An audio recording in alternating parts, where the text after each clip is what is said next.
All right, whenever you're ready. We're sorry. Oh, I was expecting a countdown. Hello, hi, and welcome back to Triton-Cup. My name is Ryan, aka Optical Drop, and I am here today with Cakes. Say hello. Hey, I'm Cakes. Hi. We're here. We're back. We're watching Splatoon. We're doing cool stuff. That's just what cool people do. Doing cool stuff. Yeah, thank you for tuning into Triton-Cup 138. Yeah. I don't mean to like get too sidetracked, but I was just before we started, I was just taking a look at these team names. They are quite possibly the names of all time. So first of all, we have a team called We Are Parmesan. I assume that's Parmesan. Yeah, Parmesan. Like the cheese. Yes, I assume so. So We Are Parmesan. Good for you. But then the one that really took me by surprise was the team name, and I quote, "I put a whole bag o' jelly beans up my blaster." that is the team name. Like, how big are these jelly beans? Like, I mean, like, to be fair, a blaster, like like, how big is the bag? Like, is it like a lot of jelly beans or like a little bit of jelly beans? I mean, I assume it's like maybe like the average size of like a what's that brand called? I doesn't matter. Like, I assume it's just an average size bag. Like, a blaster does have like an expelling like of ink section of the. God, I'm trying so hard not to get. It's okay. I'm trying to describe this. But yes, like, you know, it is, you know, easy to, you know, I'm gonna stop myself there. There's no, there's no safe way to describe this. It's okay. We can move on to the map. Yeah. Also, please don't mind my handle being like sectioned off because of the hyphenation. Just pretend I'm anonymous for today. Thank you. Yeah, there it was. Yeah, just pretend the hyphen is in between optical and drop, and then we can just move on. Anyway. Yeah. Well, yeah. Anyway, so far, first map. Let's actually talk about the maps. First map is going to be Hagglefish. I am a big fan of this map. I don't know how you feel about it. It's okay. I don't like it, but like, really? Yeah, I don't like it. It shows up too much, and also my weapon isn't like stellar on this map. It's okay. Like, it's like a good map, but I hate it because it's like a good map. You know what I mean? Like, I see. Like, why do I have to see it every single day? You know what I mean? Overexposure, my worst enemy. What kind of weapon do you play that, like, it's... Oh, I play the heavy edit spotling, also colloquially known as edit. It's very fun, it's very awesome. It could use a buff. Please buff edit spotling. I also have begun to pick up pen, and I have history with flux, and I've played mini spotling a little bit. But now, we are going on into the match. Oh, yeah. Zone's Hagglefish. Alright. Well, I can see which blaster they are referring to now, which, to be fair, does make a lot more sense. It leaves a lot of room to fit some jelly beans into, especially this is in a bag.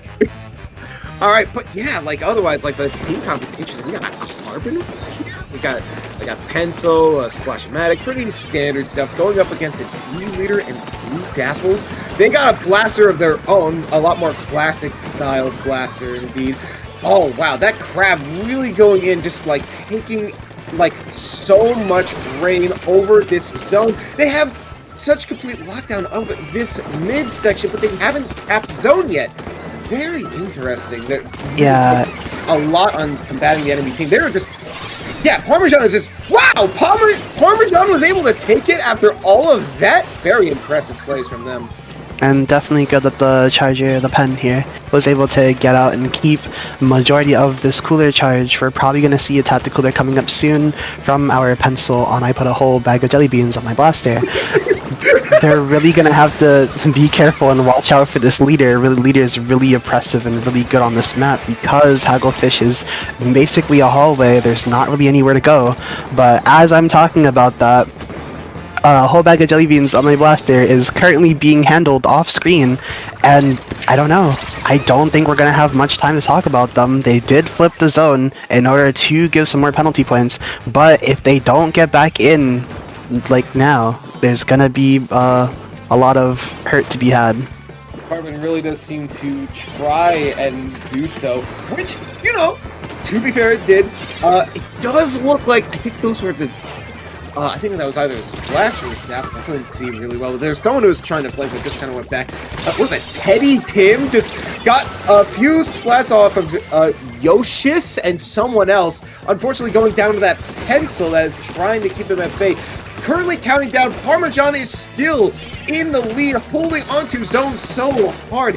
It is like actually crazy how hard they are locking out. I put a whole bag of jelly beans up my butt. We're just gonna say the whole name every single time, aren't we? That's just a bit. All right. Wow. All right. So far, I put a whole bag of jelly beans up my blaster. Is really trying hard to flip that zone. Unfortunately, Parmesan will not let them have it, and they take game 1. Wow. That was a that was such an impressive lockout, especially considering how that game started.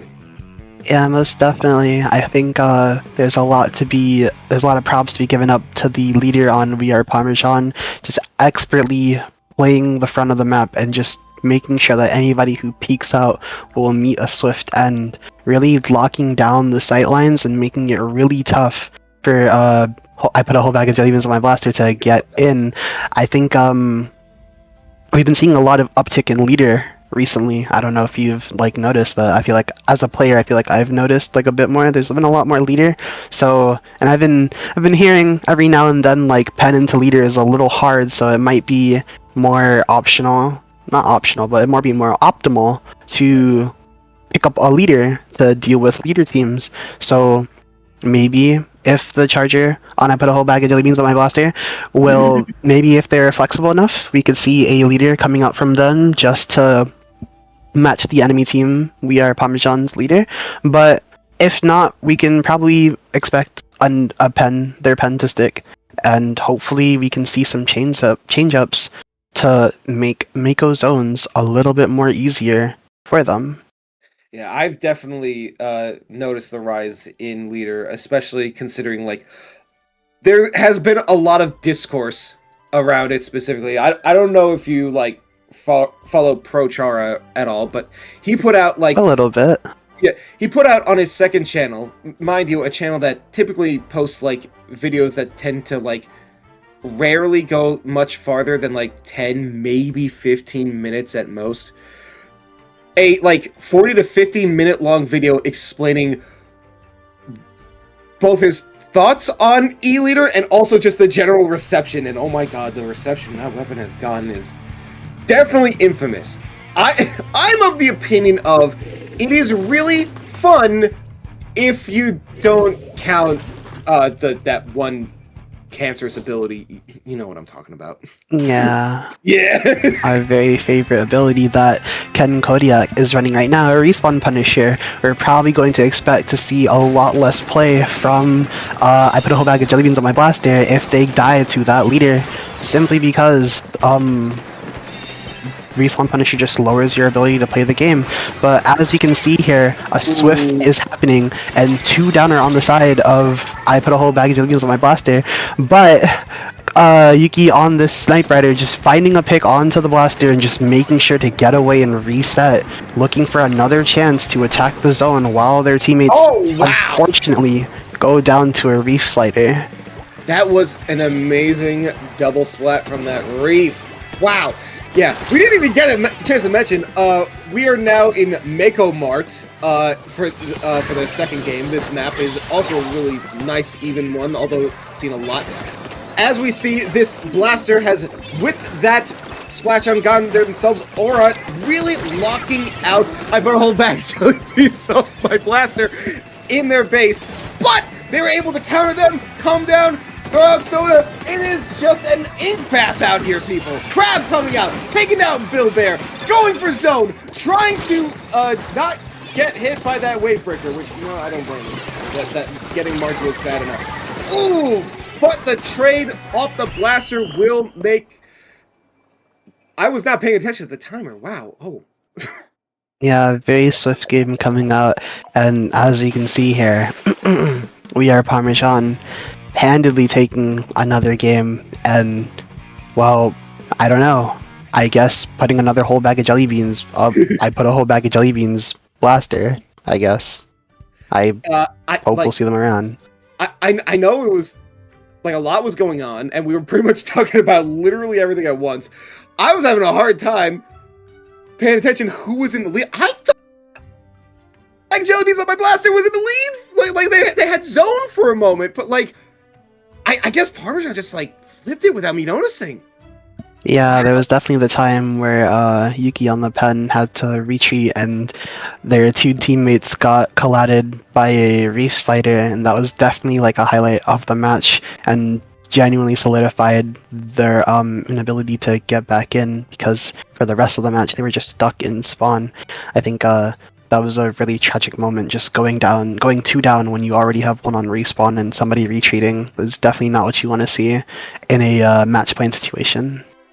Yeah, wow. Well, congratulations to We Are Parmesan for their successful sweep of this set, but also thank you very much to I Put a Whole Bag of Jelly Beans Up My Blaster for being a being a very entertaining team. You guys did well, by the way. You guys actually did like amazing. It was just like, damn, that was a hard lockout. Like, yeah. Best of luck for you guys going forward. As the tournament is BO3, that'll be enough for this match. We're going to go to a little bit of an ad break and come right back.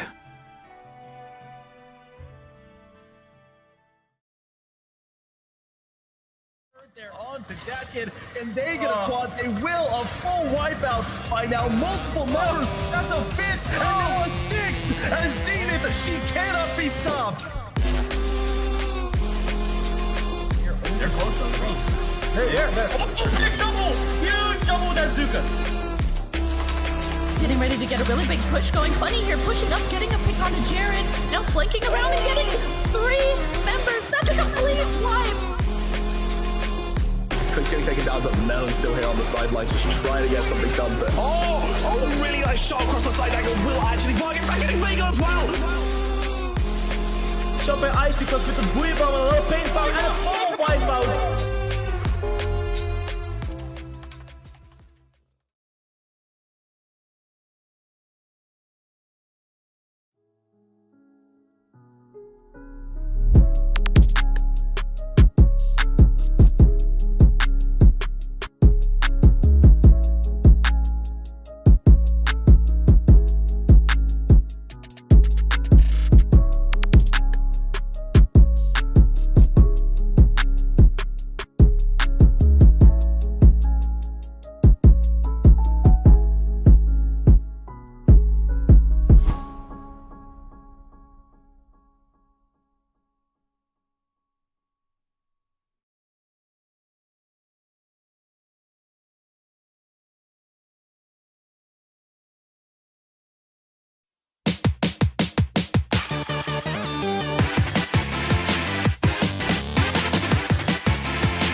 Splatoon Stronghold, a stronghold for competitive Splatoon, providing resources to long-timers and newcomers alike.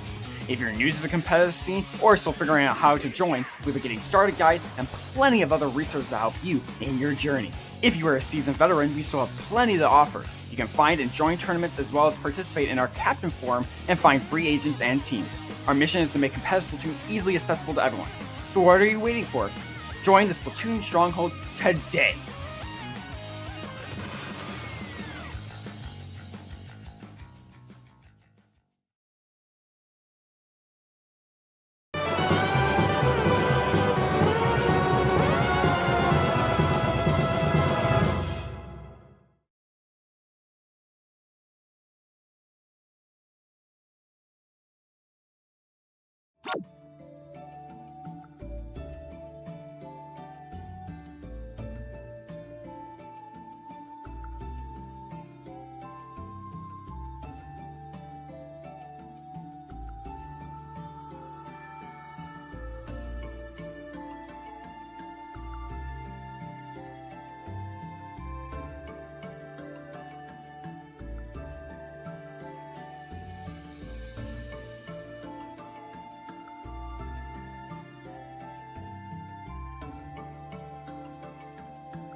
And welcome back to Triton-Cup 138. Hey, I'm Cakes, and I'm joined with Optical. Hello. Hi. And we are on to round 2, and we are seeing P-Create versus the Agency. We'll be starting shortly on Mahi Zones. Do you have any thoughts about this map pick? I think Mahi is... I've said it a million times, and I will say it till I'm dead and buried. This map is really only functional as a map the moment the water goes down. I can't stand how claustrophobic it feels. I suppose that's a fair opinion. It is just not enough room to just like move around in. Like once it drops, then you can actually like go about doing like some certain like flanking maneuvers and stuff. And like I get like I get it. They were trying to do the same thing they did in Splatoon 1, but at least in Splatoon 1, it like actually changed the terrain a lot more, like drastically. But then again, it was more suited to that kind of game where they just kind of made it up as they went along. But yeah, fair. but yeah, with these teams we were just talking about, they seem to be like somewhat Pokemon references. Like you can't see it, but P-Create, they have as their profile picture like a Victini and a shiny Victini. So it's clearly meant to be a reference to V-Create, the Pokemon move. And then like the agency is just maybe something. I have no context for it personally. All right, we're gonna start off with a nice Gal Blaster Shot pencil comp against an ink brush, a wiper, splash, and another pencil. Oh man, you can give back line.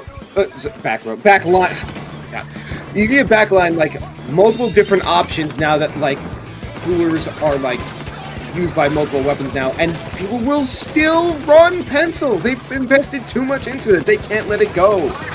To be fair, it is also like really good. No reason to let it go. All right, nice pick up of the zone from P-Create, only to be swapped over from those strikes by the agency, only to then be paused immediately right after. Well, they weren't able to keep it paused for much longer because the agency were able to keep ticking it down, but P-Create is not letting them keep ticking themselves. Although that not commentator curse. I can't help myself, man. Sorry. It is alright. I do want to point out that even though that P-Create has the lead, the agency does indeed have a very, very, very rare Neo Splash with that Suction Bomb Ink Strike, so we will see a lot of strikes coming out, and those will be really crucial in neutralizing the zone. We have our Ink Brush here throwing our hammer, but not getting any picks with it, but still finding the pick onto the blaster, just absolutely making sure that they can't hold the space, and that's the wipeout on the side of P-Create. We're really going to start to see the agency get their footing and start to set up here as they play for more points on the board. Yeah, P-Create has been doing a really good job of keeping that zone like covered as much as possible, but the agency has just been like really good at just keeping them from getting any closer. Now that they've taken lead, it really does seem like, oh wow, Strike's coming out trying to get that pencil. Nice maneuvering from them, by the way. Oh wow. Having paused the zone, throwing out the killer whales, and throwing out their own pencil as well to try and paint as much as possible with that triple splashdown, flipping the zone back onto P-Create, giving them a lot more advantage. There is, oh no! The wiper has gotten the pencil! I can't imagine saying this to like anyone unfamiliar with Splatoon and taking me seriously. That is alright. We have our wiper just expertly like swimming around the map and taking space. With this hammer, they're definitely a threat to be reckoned with, and you don't want to get too close because that hammer will one-shot you.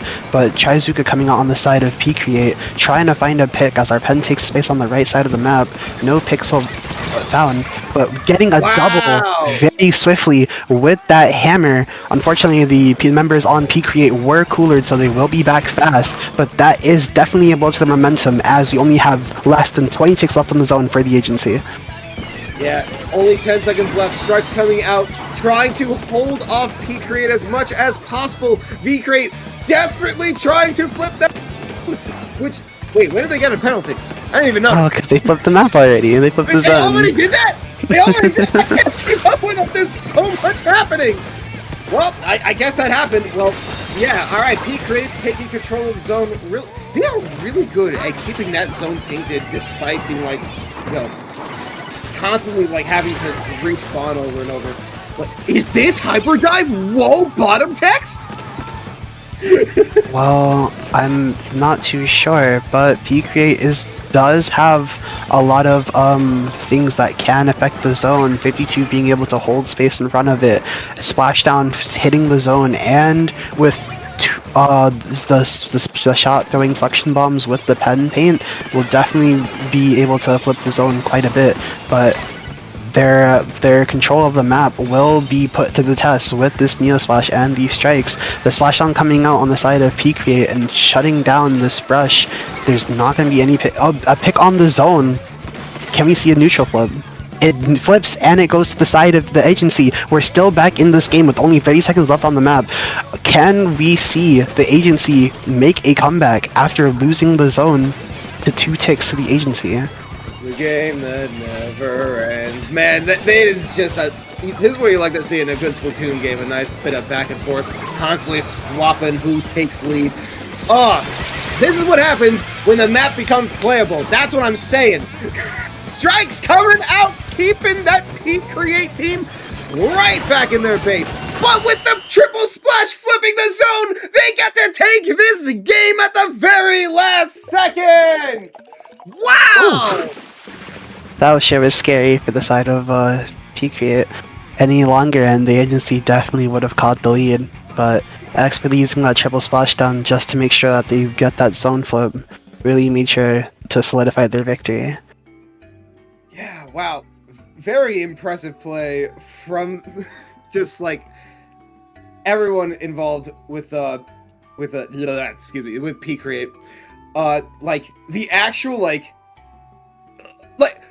actual ability to like constantly keep that zone painted even when you were at I think you got wiped out at one point, right? And you still came back from it. They still lead from you twice? Just about. Insane comeback. Not to discredit the agency, obviously, would not have been as amazing if it wasn't for those plays to begin with. That being said, we are going to move on to game 2, which will be at Mako Mart once again. Yeah, Mako Zones. I'm definitely looking forward to see if our Neo Splash here will swap off, or will we keep seeing them? The Mako Mart definitely having more places to paint on the map to get those strikes, but the members on P-Create really having a comp that is going to test this Neo Splash's ability to survive. You have that 52 gal, you have that blaster, you have that Triazuka from the shot. A lot of things that can just pick you off really, really quickly. So it's gonna be a challenge for the agency to keep their Neo Splash alive and get that consistent strike value and paint from their Neo Splash. I really am looking forward to see how they go about this on this next map. Yeah, I'm really looking forward to see if they keep sticking to that ink brush, because this is not the map I think they would get the most advantage out of that weapon with. But if they stick with it, you have my respect, because it is workable. All right. Oh, we have... I almost called it the Forge again. Oh, they kept the ink brush! Wow, would you look at that? Yeah, we have the... Yeah, it's Frozen Splatter Shot Pro. Yeah, the cold one. The cold splatter. Yeah, the Frozen. Thank you. Yeah, I guess, yeah, that's just an ink brush one-trick. Massive respect. You don't really see that often, but they are always hyped whenever they show up. Unfortunately, get taken out by that blast, but they were able to get an assist off of someone. I assume it was the pencil.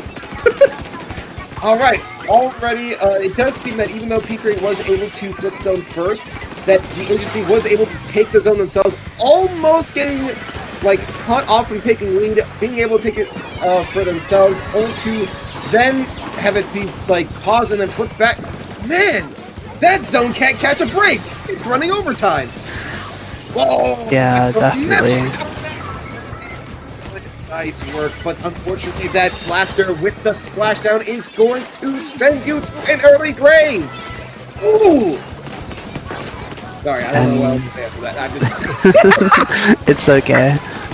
But as you can see here, our brush getting taken out while our blaster is looking to push extra space and turn heads in the enemy base. They get picked off by the enemy's custom blaster, but we do have this splashdown. We're really looking forward to this splashdowning on the zone, and that's a zone flip on the side of P-Create. With the agency having only 16 ticks left on the zone, they can't afford to lose the zone many more times, or else they will lose this game. They're looking to set up, but our 52 goes down. This is going to be a really big blow in the face of stabilization for P-Create. That was such an interesting play. Players like that are just Friendship with Reef Slider is over. Triple Splashdown is my new best friend. Just easy, like, immediate, like, flipping of that zone, capping it into their color. And just, like, really making it difficult to be able to counter. Because, like, it's not really easy to shoot down, like, either it or the fist, let alone, like, all three. Unfortunately, that brush does go down to the Pro going up to maybe get those missiles out. I was right! Those triple ink strikes trying to flip zone, unfortunately, does not do enough. And it's going to put P-Crane in a position where they are taking lead! Wow! Oh, and, but the Sploosh-O-Matic did get some kills. That triple splashdown did try something. Oh, it's not enough! Wow! Congratulations, P-Create, for closing off this set. Absolutely nothing but hype moments in Aura. You'll love to see it. Yeah, an absolutely blisteringly quick set and match coming from P-Create. Just generally showing that even if you have like a lot of pain, you still need to make sure that you have enough fighting power to get in and hold that space. They expertly showed that they can definitely do both. Yeah, But it does feel like that. A few attempts to try and like flip the zone were a little bit desperate. They really should have like better coordinated so that they like had some follow up afterwards. But I'm not gonna blame the agency for that because again, it was counting down like really like close to zero. You know, you can only like preemptively like plan something out so much until like clock hits doomsday, if you know what I'm saying. yeah, that's true. But yeah, that was wonderful performances from both teams. This will mean that P-Crate will be moving forward, and so will the tournament. Oh wait, we're getting some feed from our producers here. They're saying that the colors were swapped this entire set, so actually it is the agency that won and not P-Create. It's actually something that's different here. Oh wow. Well, yeah. I mean, you know, you just take everything I said and just flip it anyway. So it, you know, it's cool. You know, apologies to teams. Did not mean that, but you know, it's happened to me before. I can't even be that mad. No, but for real, congratulations to the agency then, to see them move forward. Good luck to P-Create with everything in the future. I wish them the best of luck. We're going to be taking a short break for now. We will be back with more Triton-Cup goodness, so stay put.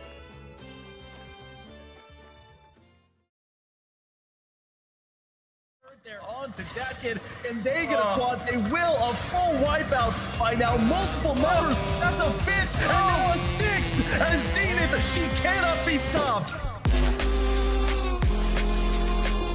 They're close to me. There. Oh, big double! Huge double Dazuka. Getting ready to get a really big push going funny here, pushing up, getting a pick onto Jared, now flanking around and getting 3 members. That's a complete wipe.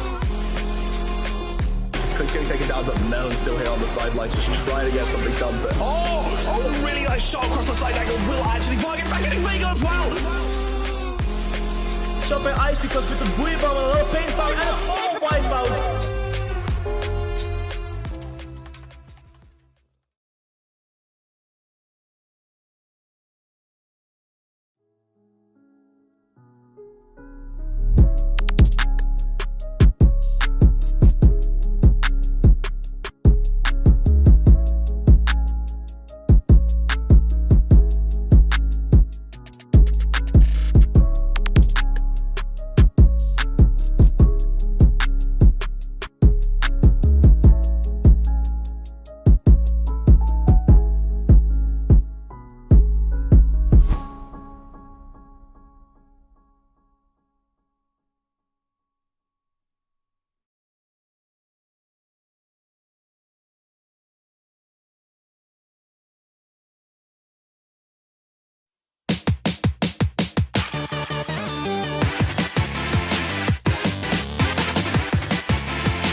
Splatoon Stronghold, a stronghold for competitive Splatoon, providing resources to long-timers and newcomers alike. If you're new to the competitive scene or still figuring out how to join, we have a Getting Started guide and plenty of other resources to help you in your journey. If you are a seasoned veteran, we still have plenty to offer. You can find and join tournaments as well as participate in our Captain Forum and find free agents and teams. Our mission is to make competitive Splatoon easily accessible to everyone. So what are you waiting for? Join the Splatoon Stronghold today!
Hello, and welcome back to Triton-Cup, number 138. My name is Ryan, aka Optical Drop. I am joined with Cakes. Say hello. Hey, I'm Cakes.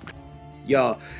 We're gonna start off with a set against of Perry the Platypus versus Yo-Ho Ho Ho. Fascinating names we have. All right. First game seems like it's gonna be at not Barnacle and Brian Water. Thank you, Brine Water. My You're brain welcome. is not functioning today. Okay. Sorry, you can take your time. Yep. All right, going straight into it. All right, no time to hesitate. Oh, I see. Oh my gosh. Anna, yo, wait, is that Tetris? Ooh. We have a edit splatling. I also know it's a heavy edit. Yes. Very. Does heavy edit usually run like SPU, or is that? Yeah, like... yeah, special power up. Yeah, you definitely want to run that on heavy edit splatling, since it gets coolers a lot quicker. Well, it can get coolers a lot quicker than something like a pencil, and it doesn't need that much gear, to be honest. You could just run special power and have like even longer coolers. It's really effective. Very neat. Well, what's also very neat is the way that the Perry, I'll just call him Perry, was able to just wait. No, wait, that was Yo-Ho that took that zone like from Perry. Yeah. The fact that Perry was able to take zone, but Yo-Ho was able to take it back like very, very efficiently right after. Unfortunately, Perry will be taking that back from them. It's just, it's like slap you, take back. Just classic game of tug and war. You love to see it. Wow. Yeah, but Yo-Ho really expertly showing their team coordination as they're shutting down the members on Perry the Platypus, I should say, is shutting the team coordination, shutting down the members of Yo-Ho, and now we're seeing the slider come out in the base of Yo-Ho. Doesn't find anyone, but it does cause a lot of havoc, letting the sword on the flank go down to Miku on the pen, and you see a small fight happening in the back, and a member of Yo-Ho goes down. But now we're back to square one. The cooler is out from our edit splatling, but we still need some other special to be able to push the members of Perry the Platypus off of our plat so that we can get back to the zone and start pushing points. Yeah, nice hit from that Splatana right there, getting rid of that little invader in their base, taking back zone with those nicely placed strikes. See that Luna Blaster? By the way, Luna Blaster showing up out of nowhere. Did not see that coming. Going in with those sodas, throwing out their own soda, not the same kind of soda. Throwing out a Booyah Bomb to dissuade that crab while still being contested with a reslider, but it still took them out. But they got taken out too, and now this one has the aura. Oh my god! Yeah, our splash here is certainly on fire, so give them a little bit of hype.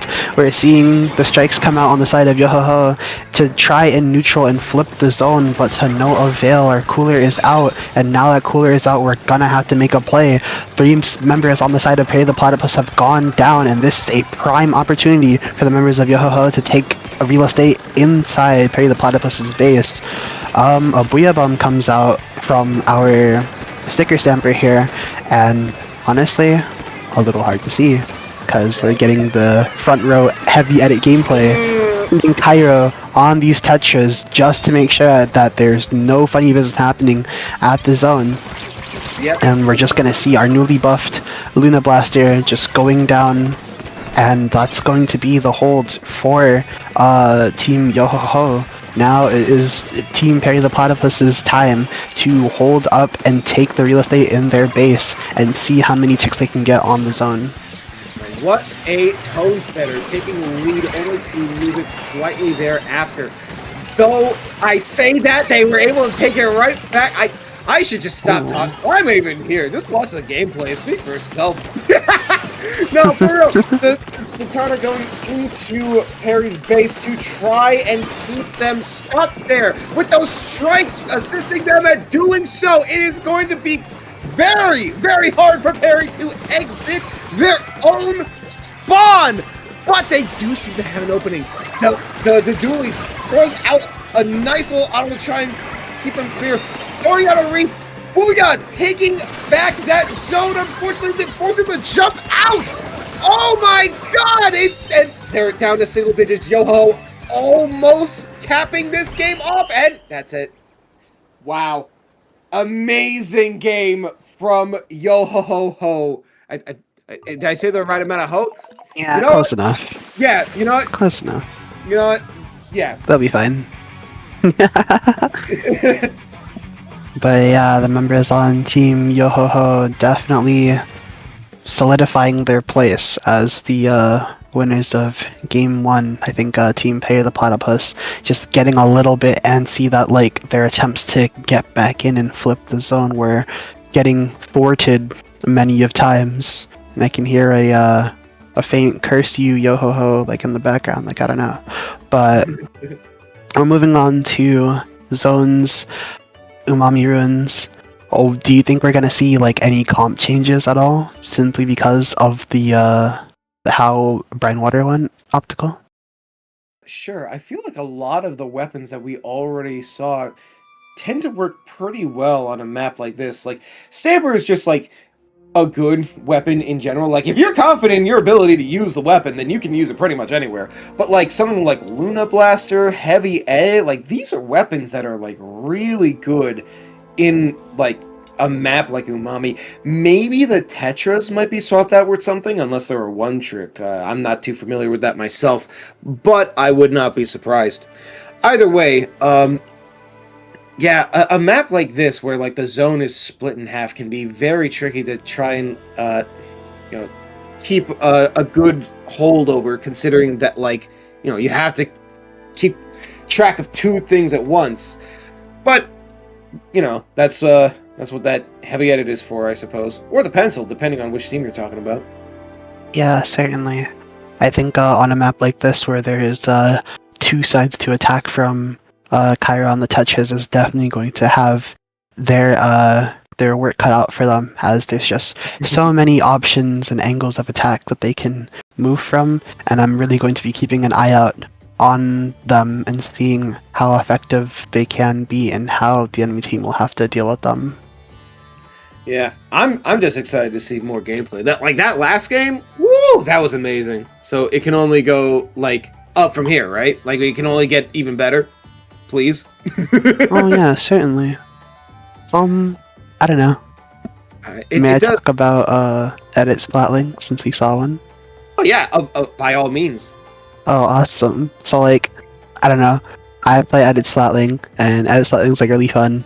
And on this map, I think edit splatling's pretty good. You can hold quite a couple angles, and you can play the off angle of where your team is playing. Just make sure to lock down flankers and stuff. So I really hope that our edit splatling in this map can pull that off and really show like some awesome gameplay. I'm really excited for that. Yeah, I know. Like with my weapons, like they're not going to use them, but like they do you play? Oh, I play Vunder. I'm a Vunder. Yeah. Interesting. Yeah, I know, right? How's that been cheating you? Hell. But you know what? I wouldn't trade it for anything in the world. Fair enough. Maybe for hell. No, for real. Like I am good with the weapon, but that's like saying like, oh man, I'm really good at making weird shapes out of bubbles somehow. That's awesome, isn't it? I mean, it's pretty neat. Yeah, it's technically impressive, but like, it's neat, but not so practical, I suppose. Yeah, exactly. I did like my original main was heavy splatling, but I did kind of drop it. But I picked it back up because of the paint buffs it got. Obviously, like I've gotten rusty with it though. I need to put in a little more practice with it. Yes, come back to the splatling side of things. We miss you. Yeah, I know. I want to come back. I I was talking about this in another server earlier today. All right, my turn to rant. So, in Splatoon 1, I'm going to give you a little history lesson. Oh, we're going all the way back. Okay. In Splatoon 1, the reason I picked Heavy was because it had Splash Wall. And fun fact about that game, if you put a Splash Wall in front of the tower, it didn't despawn. It would like phase through it, and if it wasn't like the exceptionally large tower, it would ink and block off anyone standing in front of it. It was so annoying to deal with, and it was so fun to just push onto the enemy team. I would throw my wall specifically on the path of the tower. It was so fun. Obviously, wow. obviously in Splatoon 2, they patched that out, that you can't really do that anymore. And even in Splatoon 2, it didn't even get the wall until the Heavy Splatling Deco, which felt weird because, like, in the original game, I'm like, oh, the Deco was for chumps. Only real Chads play with the vanilla, and then they swapped the kits. So, Yeah, but then like by the end of Splatoon 2, like Heavy Remix was like the big boss. So yeah, I mean, I don't Heavy know. Remix, I forget what kit it had. I was so like, it had a point sensor Booyah Bomb. Please bring that back, by the way. that is a good combo. I won't lie. However, However, have you noticed something odd in the way I've been describing Heavy Splatling so far in comparison like in the to past tense? Have you noticed anything in relation to how I've been talking about what I like about Heavy Splatling in the previous games, as opposed to what we have in Splatoon 3? It has like gimmicks. I'll tell you what it doesn't have. What? A splash wall! Oh yeah. Oh yeah. It doesn't have Splash Wall. You're right. I am They should pulling give my... You should give it Splash Wall Booyah for its third kit. I gotta be careful how I say things here, but I have been pulling my hair out ever since they revealed like the Kraken kit. This is what I mean when I say like only chumps play like Splatoon 1 Heavy Deco, because only chumps play the Deco in 3 because it's the same kit. It's the same freaking kit, and no one wants Kraken on that thing. I mean, it's not so bad. It's not so bad. It wouldn't be so It has bad its if you had, uses. maybe It's like a awesome on modern- Rainmaker. Everybody loves Rainmaker. It has point sensor. It's literally like that's where the point Yeah, sensor. but point sensor is cool. Point sensor is cool, but not with. Okay. For anyone who enjoys that kit, more power to you. But I am a certified hater, so please bear with me. I understand. You want to know like the most upsetting thing? Have you That's so played? upsetting. Have you played Side Order? Have Oh you yeah, I played Side Order. You I know what did everything. Do you know what the default sub weapon is for Heavy Splatling? I don't, but I'm just gonna go out on a whim and say Splash Wall since you like Splash Wall so much. You have a very, very perceptive intuition. Wow, Yes. I'm really good at this. Yes, it has. They gave it Splash Wall in the solo mode exclusive DLC, but not the main game. So, this is what this means, right? Like, if it gets a third kit, it's gonna have the wall, right, Nintendo? Right? The most frustrating thing is because Nintendo here, we say no. yeah, I know, right? Like the frustrating thing is like the ideal scenario would be give it like Splash Wall and like triple ink strike, right? Because that would be like analogous to like the vanilla kit in the first game, right? Because it had like the not splashdown, ink strike. I think I said ink strike. Yeah, it had ink strike in the first game. So triple ink strike in this game is meant to be like the replacement for that. So Yeah. give it the equivalent kit in this game, and I'll have like so much fun with it. The problem is that Splash Wall triple ink strike is a kit on the F&Z Splat Charger. Oh, I mean, they should just give it the same kit anyways. I Charger mean, yeah, doesn't no need one's it. using it, but like even then, like considering that it is like a backline weapon, I have my doubts that they will double dip like that. So they'll probably give like like I'm going to lose my mind if they absolutely monkey's paw me so freaking hard that I get the splash wall, but they give me like screen or something as a special. I would be dead. Oh my. Yeah, I think that would certainly do it. Yeah, I would. Yeah. It's okay. I'm washed with that weapon anyway, so it's fine. Yeah, like a lot of the hype moments for me come from like really just the bottom tier weapons is what like I tend to gravitate to. Not out of choice, mind you. I don't look at the tier list and go, yes, that is my main weapon. It just happens to be that way. I don't know. I guess I'm just a bad player. I don't know. I do play stick, so. Aw, how is like playing on sticks? What's it like? There are. I've never done it before. There are moments in which I'm like, I wish I could turn faster, but then that would require motion controls, and I don't think I have like the hand-eye coordination for that. Oh, that's fair. Yeah, I'm not saying I couldn't train myself to do it. It's just more of a case of, do I want to go through that trouble? Yeah, that's understandable. Have you tried, like, if you ever wanted to try, you could, like, try, like, putting the motion at, like, the absolute negative. I have, like, in the past thought, like, oh, when Splatoon 3 comes out, that's when I'll switch over to it, and then it came out, I'm like, yeah, but I don't want to. I don't think I'll swap. I'm good. I don't think I'll be swapping. That's too short.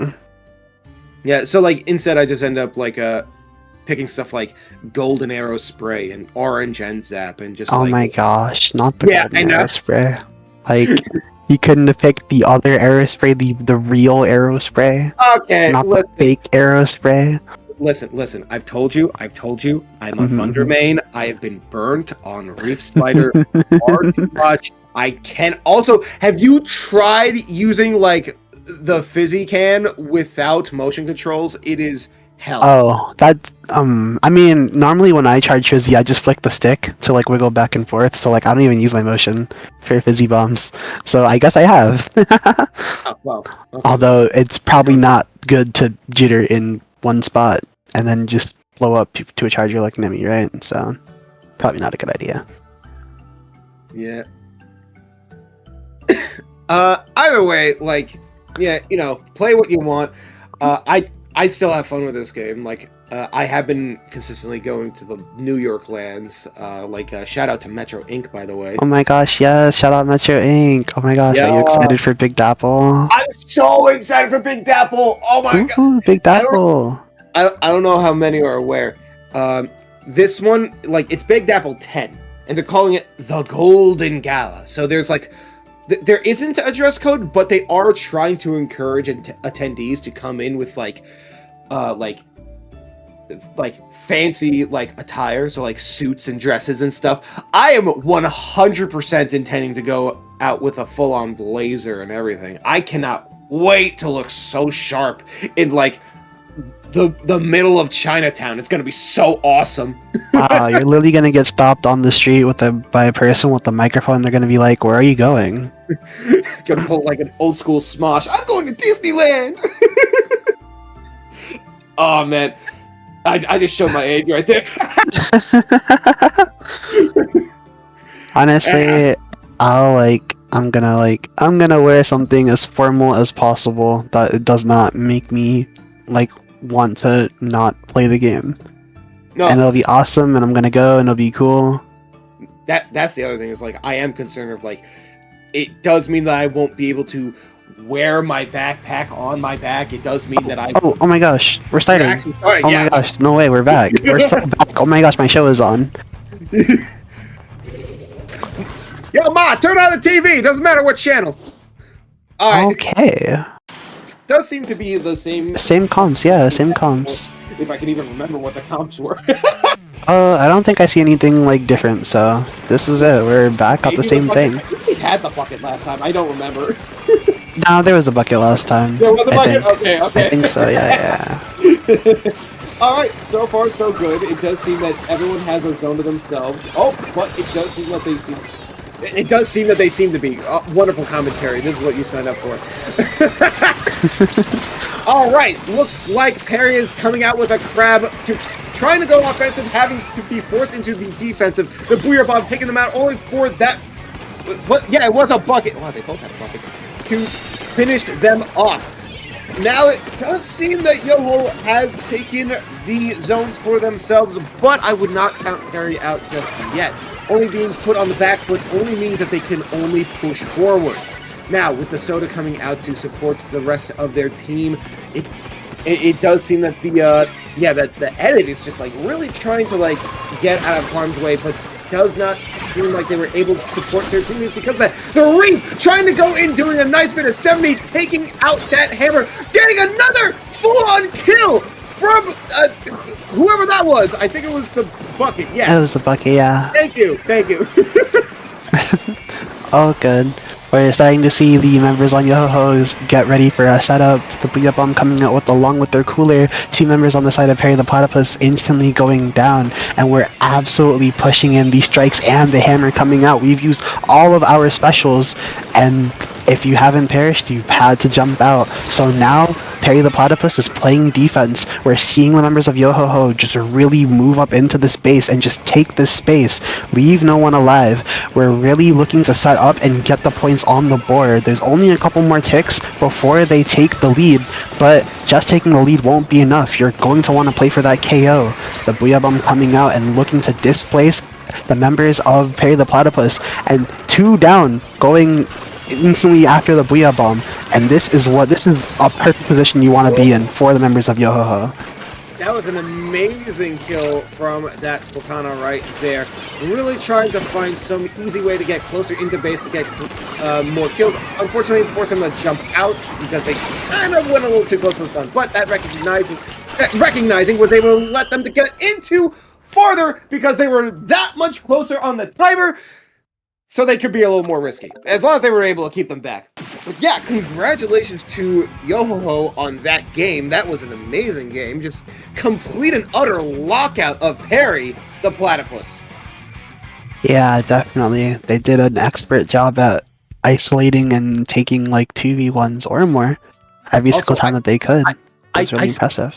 I see you, that one player with like the pearl crown and the shiver outfit. Gee, I wonder who you ship.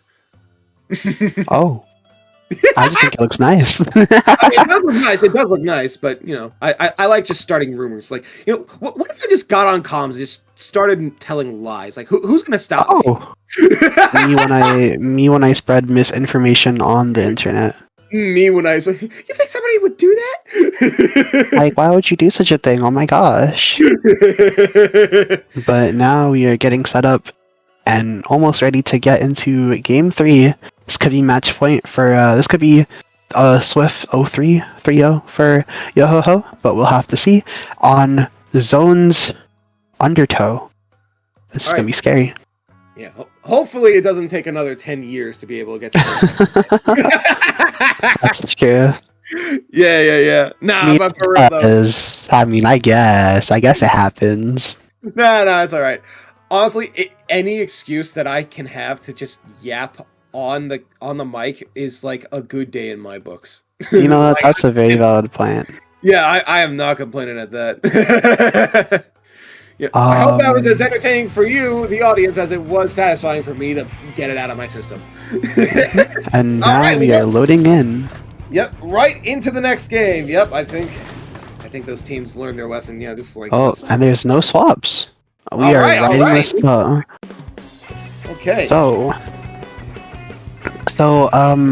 some people kind of say that this map might be like more Splatling favored because it's like more close quarters, but I don't know. I think that we're definitely going to see, well, Cairo on the Tetra is already starting it up. Yeah. Just going in, just finding a pick. You're really going to have to watch out for the Tetra. That re-slider is actually just going to like, cause havoc, but our heavy edit Splatling just saying, no, I do not care about your slider, just go back to respawn. And now we are seeing a fight for mid. The zone gets flipped for the side of Yo-Ho-Ho, and now we are looking for a fight. 2 members backing up on the side of Perry the Platypus, and while specials are coming out, they're really going to have to do their best to live. Oh, the legendary fight for mid. The fight of mid. All right, yeah. With that being said, Yo-Ho-Ho kicking down that clock for themselves, trying to take lead. They're very close to it, but it does seem Harry was able to stop it for a little bit, though it was not much.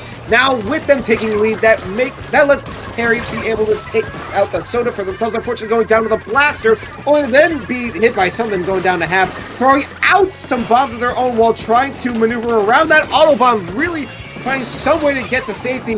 That soda coming out while they get their soda, trying to push in even further. They are just constantly hydrated. But actually, I guess technically soda dehydrates you. Whatever, it gets you energized.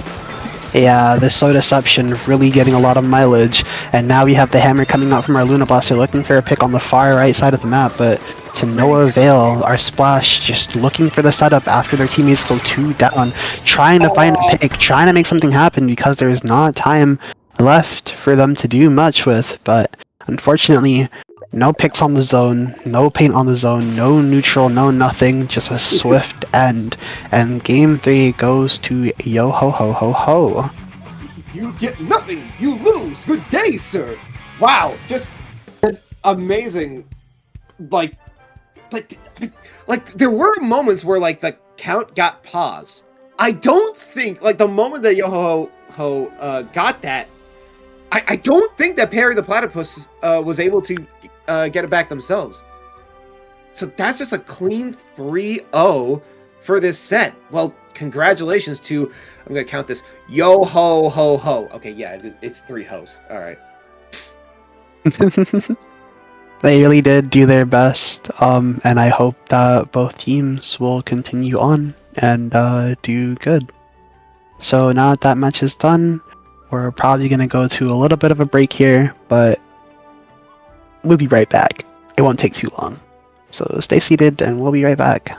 Don't touch that dial, because I'm sure hungry for... And then we just cut.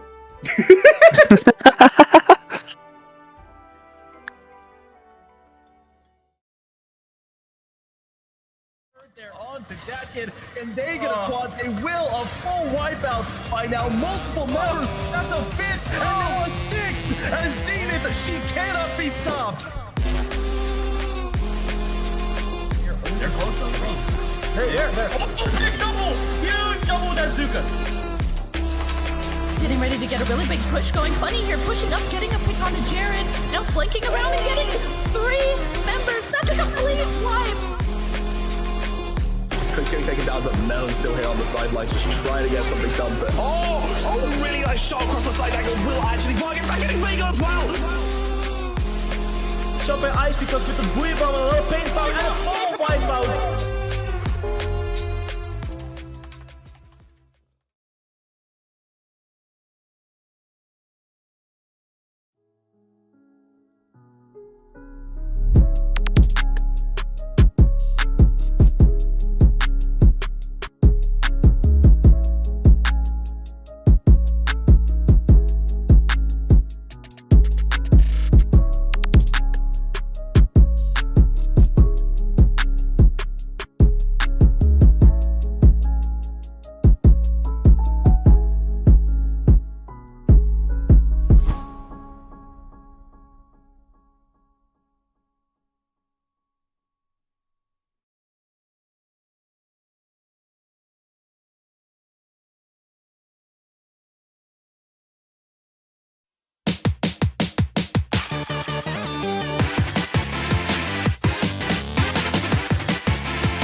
Splatoon Stronghold, a stronghold for competitive Splatoon, providing resources to long-timers and newcomers alike. If you're new to the competitive scene or still figuring out how to join, we have a Getting Started guide and plenty of other resources to help you in your journey. If you are a seasoned veteran, we still have plenty to offer. You can find and join tournaments as well as participate in our Captain Forum and find free agents and teams. Our mission is to make competitive Splatoon easily accessible to everyone. So what are you waiting for? Join the Splatoon Stronghold today!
Welcome.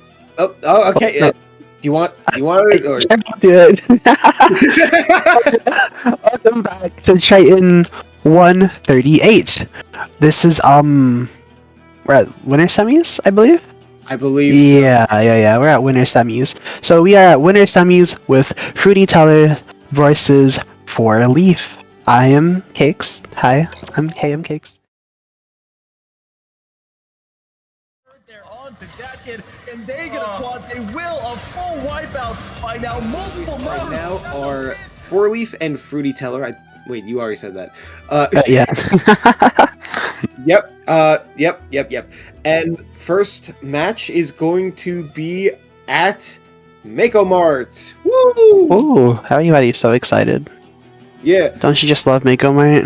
I love Mako Mart. I love the zone specifically in this map because it is such an awkward shape that just trying to be able to cover enough to flip it, it's always, I don't know if it's just me, you're always missing just a little bit more. But that's what makes it so fun.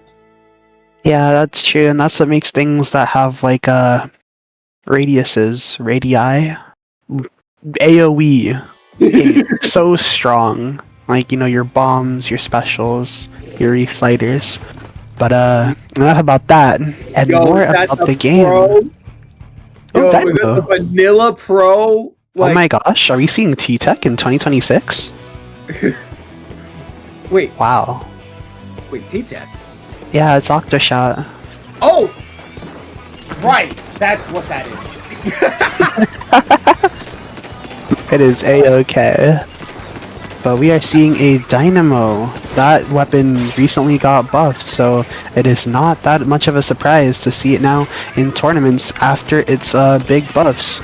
And I don't know, it could be the Dynamo, it could be its teammates, but they're really putting in, the members of Fruity Teller are putting in work to have members of 4-Leaf are back into their base and having to play again for another push-in. The sword goes down to the blaster just lodging under the right, but the left side of the map is consistently painted. We're gonna need some attention over there so that we don't get flanked. But the members of Fruity Teller are now 2 down, so this is an ample opportunity for 4-Leaf to find some leverage to push back in with their specials. Yeah, a really hard lockout from Fruity Teller right there, keeping 4-Leaf stuck in their base for a considerably long amount of time, only now actually being able to contest the zone. But unfortunately, that even though they were able to pause it, they could not stop. They could not flip it, they could not reset it, they could not match a penalty. It's gone down to 3 seconds, almost! That is it for that game. Wow, that was a quick one. Wow, what a game one. Absolute knockout, like just hands up, absolute cinema, but replace cinema with knockout. Just like Absolute knockout. Yeah, they definitely had a hard time like on retake and were just stuck in their base the entire time. There's definitely gonna need I don't know if it's just Mako Mart, but it could just be that it's Mako Mart. Mako is a hard map, I'd say, for some comps. But there may need some adaptation needed here going into Zones Mahi so that something like that does not happen, especially since they both have the same spawn, like, I guess, issue of there's a ledge that you have to drop from, and the enemy team has a blaster. You definitely do not want to get sharked or ledged by that blaster under your ledge while you're trying to push back in. Yeah.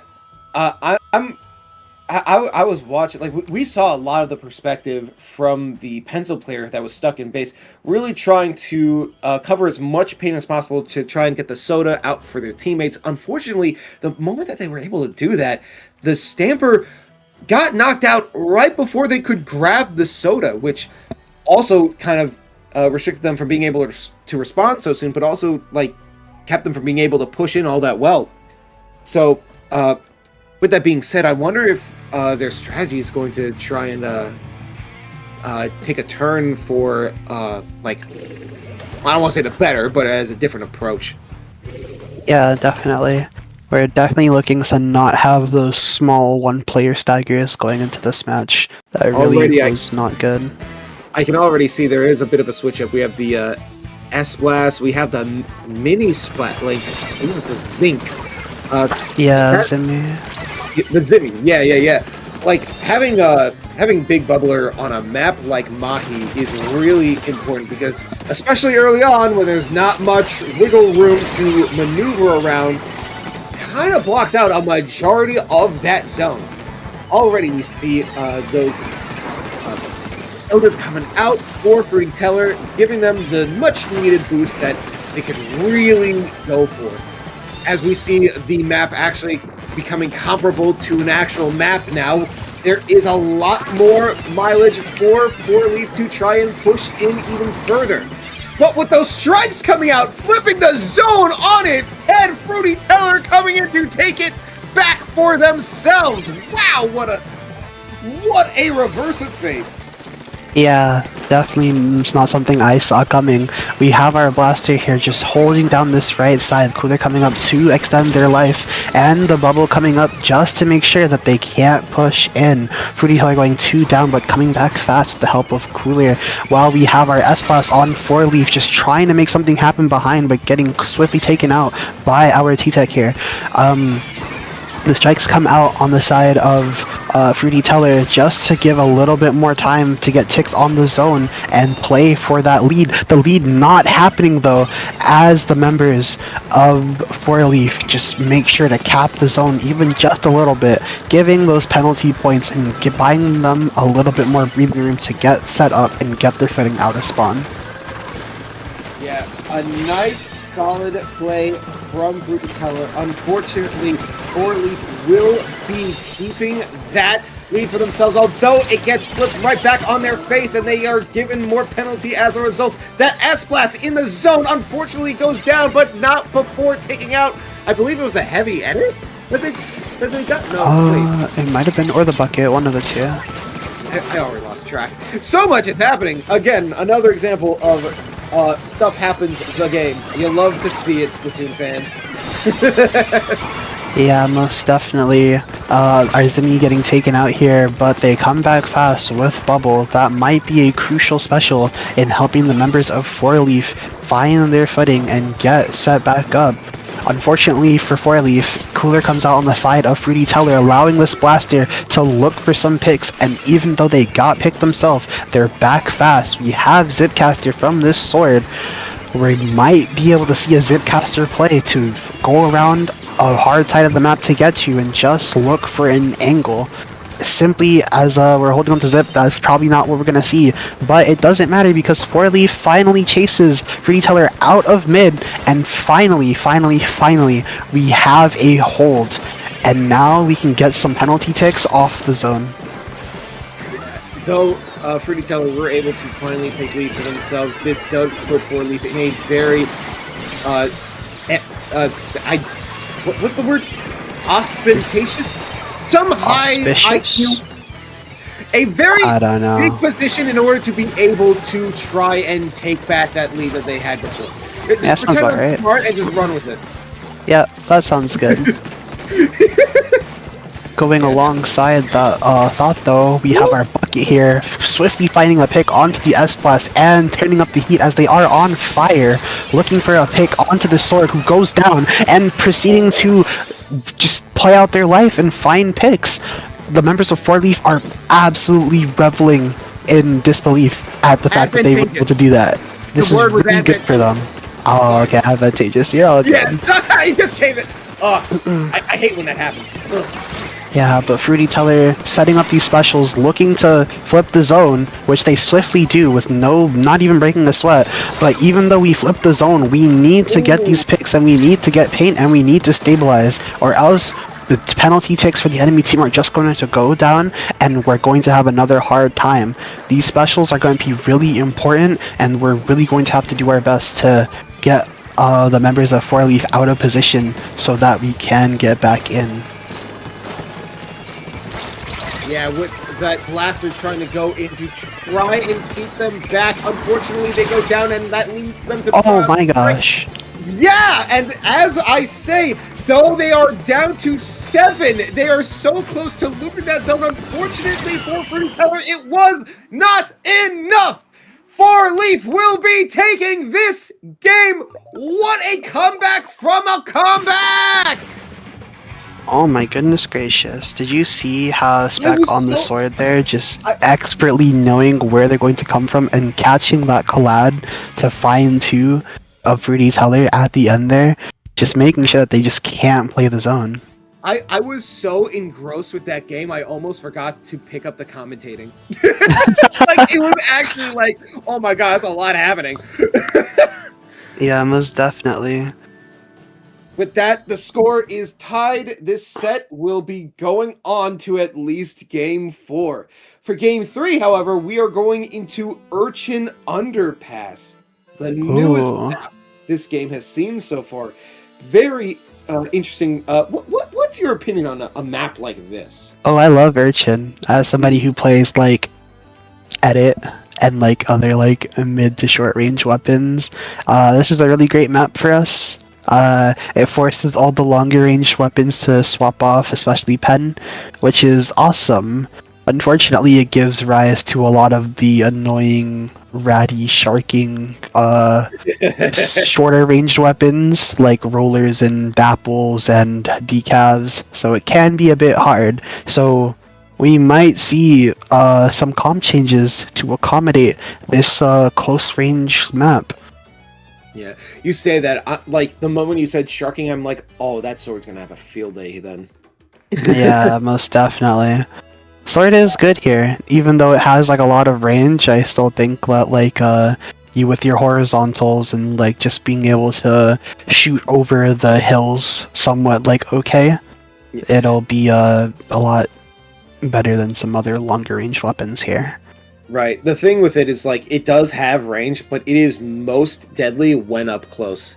Like, yeah, you gotta be a little precise with it, but that's the case, like, most of the time anyway. Yeah. Either way, it can still be very dangerous on a map where it can just easily hide and, like, catch you by surprise. So hopefully the other team will be able to stay on their feet. Tentacles. Yo, we got the heavy. We got the heavy. We Oh got my gosh. super heavy out. All right. Everyone, a real weapon has hit the map. Let's go into it. Can I say that on stream? I'm a Bijo. Sure. Coming out with the heavy Splatling Order replica. Ooh. Now, I am happy to see the weapon picking up in usage now because of the painting buff, but despite that, the Sprinkler Wavebreaker is a bit situational. Hopefully, they're able to make the best use of it for their team. So far, so good, as they have been able to take them for a little bit. That being said, that's not going to stop Fruity Teller from being able to take it back themselves. Not only that, they have, in fact, even taken lead to set the tone for this game so far. Yeah, most definitely. We're really seeing the members of Fruity Teller expediting their setup here with this cooler coming out, and we can see our bucket just getting this top right, another really crucial part of the map if you want to hold, if you want to be on defense or be on attack. We're seeing some of our members go down, but it's okay because we have this cooler. And one thing that Fruity Teller has in spades, I would say, compared to Four Leaf, is that they have two one-shot AoE weapons in their comp. You have this dynamo, but you also have this blaster. So with these hills and with this terrain, all these ledges, it's going to be really challenging for the members of Four Leaf to deal with that. But as I'm saying this, there's only 3 ticks left in the zone. Oh yeah. Once again, a very, very impressive lockout from Fruity Teller. It was pretty up in the air, like early on in that game, but the moment that they were able to really establish that they have the zone, they really just kept it for themselves. I noticed that one of the members from Four Leaf, they threw out a triple splashdown. I'm thinking, oh, that could have been like an amazing way to try and flip the zone to give them a penalty, but they were not as close to it as I thought they were. So I'm wondering if that was just like as a result of them getting flanked and they were just trying to like save their skin. But either way, like I'm just thinking to myself, like, if they were to save it for the zone to just flip it, would they have had like a better chance? Who's to say? I don't know. Either way, very impressive play from both teams, as always. Now we are going on to Game 4 in Robo Ramen. Very interesting map for sure. Yeah, definitely. Compared to a map like Urchin, this one's a lot more, I would say, long-range favored. I think some of the weapons that we swap to, like Heavy, will definitely probably not be swapped to here, and we'll probably see like the pen come back simply because this map just demands range. You can't afford to not have range on this map. But with Listen, what's up? Whichever one you go for, you have to have the sprinkler go on the ramen bowl. Otherwise, This is true. You're not a real backline. You gotta make sure you're using your sprinkler. I think that's one thing that's really important to weapons that have that. You have to make sure to save it for when you need it to move around, yes. But also, you gotta throw it out and like let it like paint an area, just so that you have control and get some extra special points, you know? Yeah, let it take a hit all you want. All I want to see is the funny plays, the tactically good, funny plays. All right. Alright. It's really gonna be up to the members of Four Leaf here to get a win on the board, or else Fruity Teller will be taking home this set. I see a Heavy at it. Ooh. Oh, we're so back. Yep. Along with that, yes, they have gone back to Pencil. Ooh, already first blood. That sword is down, and the zone belongs to Four Leaf. With that being said, Fruity Teller is trying really hard to go in as hard as they can to try and take it back, but they seem to try to be getting kills first. Let's see if that actually pans out for them. Meanwhile, the zone itself is at a standstill. A lot of paint being thrown over the walls on Fruity Teller's side. Now they were able to flip the zone for themselves. They have a little bit of catching up to do, but nothing like too egregious so far. That's true. We have the strikes and the cooler out from this bucket. Our T-Tech just used strikes as well, and we're seeing the strikes under the plat just to make sure that nobody can play there.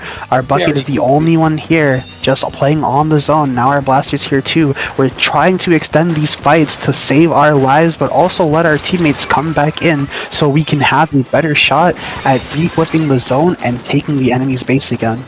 Yeah, those strikes underneath the bridge are so evil. I like that. Like that's so genius, but also like you are like a horrible person. All right, with the soda coming out to try and give them a quick respawn, the Four Leaf will be coming against that with their own, just taking them out before they can get much advantage out of it. With soda for themselves as well, trying to mow down more Fruity Teller players. Unfortunately, it was more akin to a trade. The Snipe Rider taking more names. It is an ink bath once again, and that is a wipeout from, well, Four Leaf onto Fruity Teller. I was almost going to say from Fruity Teller, but that's not exactly accurate. That is true. And speaking of things that are accurate, we have this blaster without cooler, so we're jumping around a whole lot, just trying to make sure that we find a spot. But now with this cooler, these direct we might see come out. The splashdown coming down, finding two, and we're looking at this blaster, looking for a third pick. Three go down, and we have Aura. For the blaster on the member of Four Leaf, just expertly shutting down everyone on Fruity Teller, saying that I really want to win this game and I'm going to take this to a game 5 scenario. We really need to make sure to keep the space on the point so that we can take more points. Far off soda that was thrown. Nice angle. Nice right there.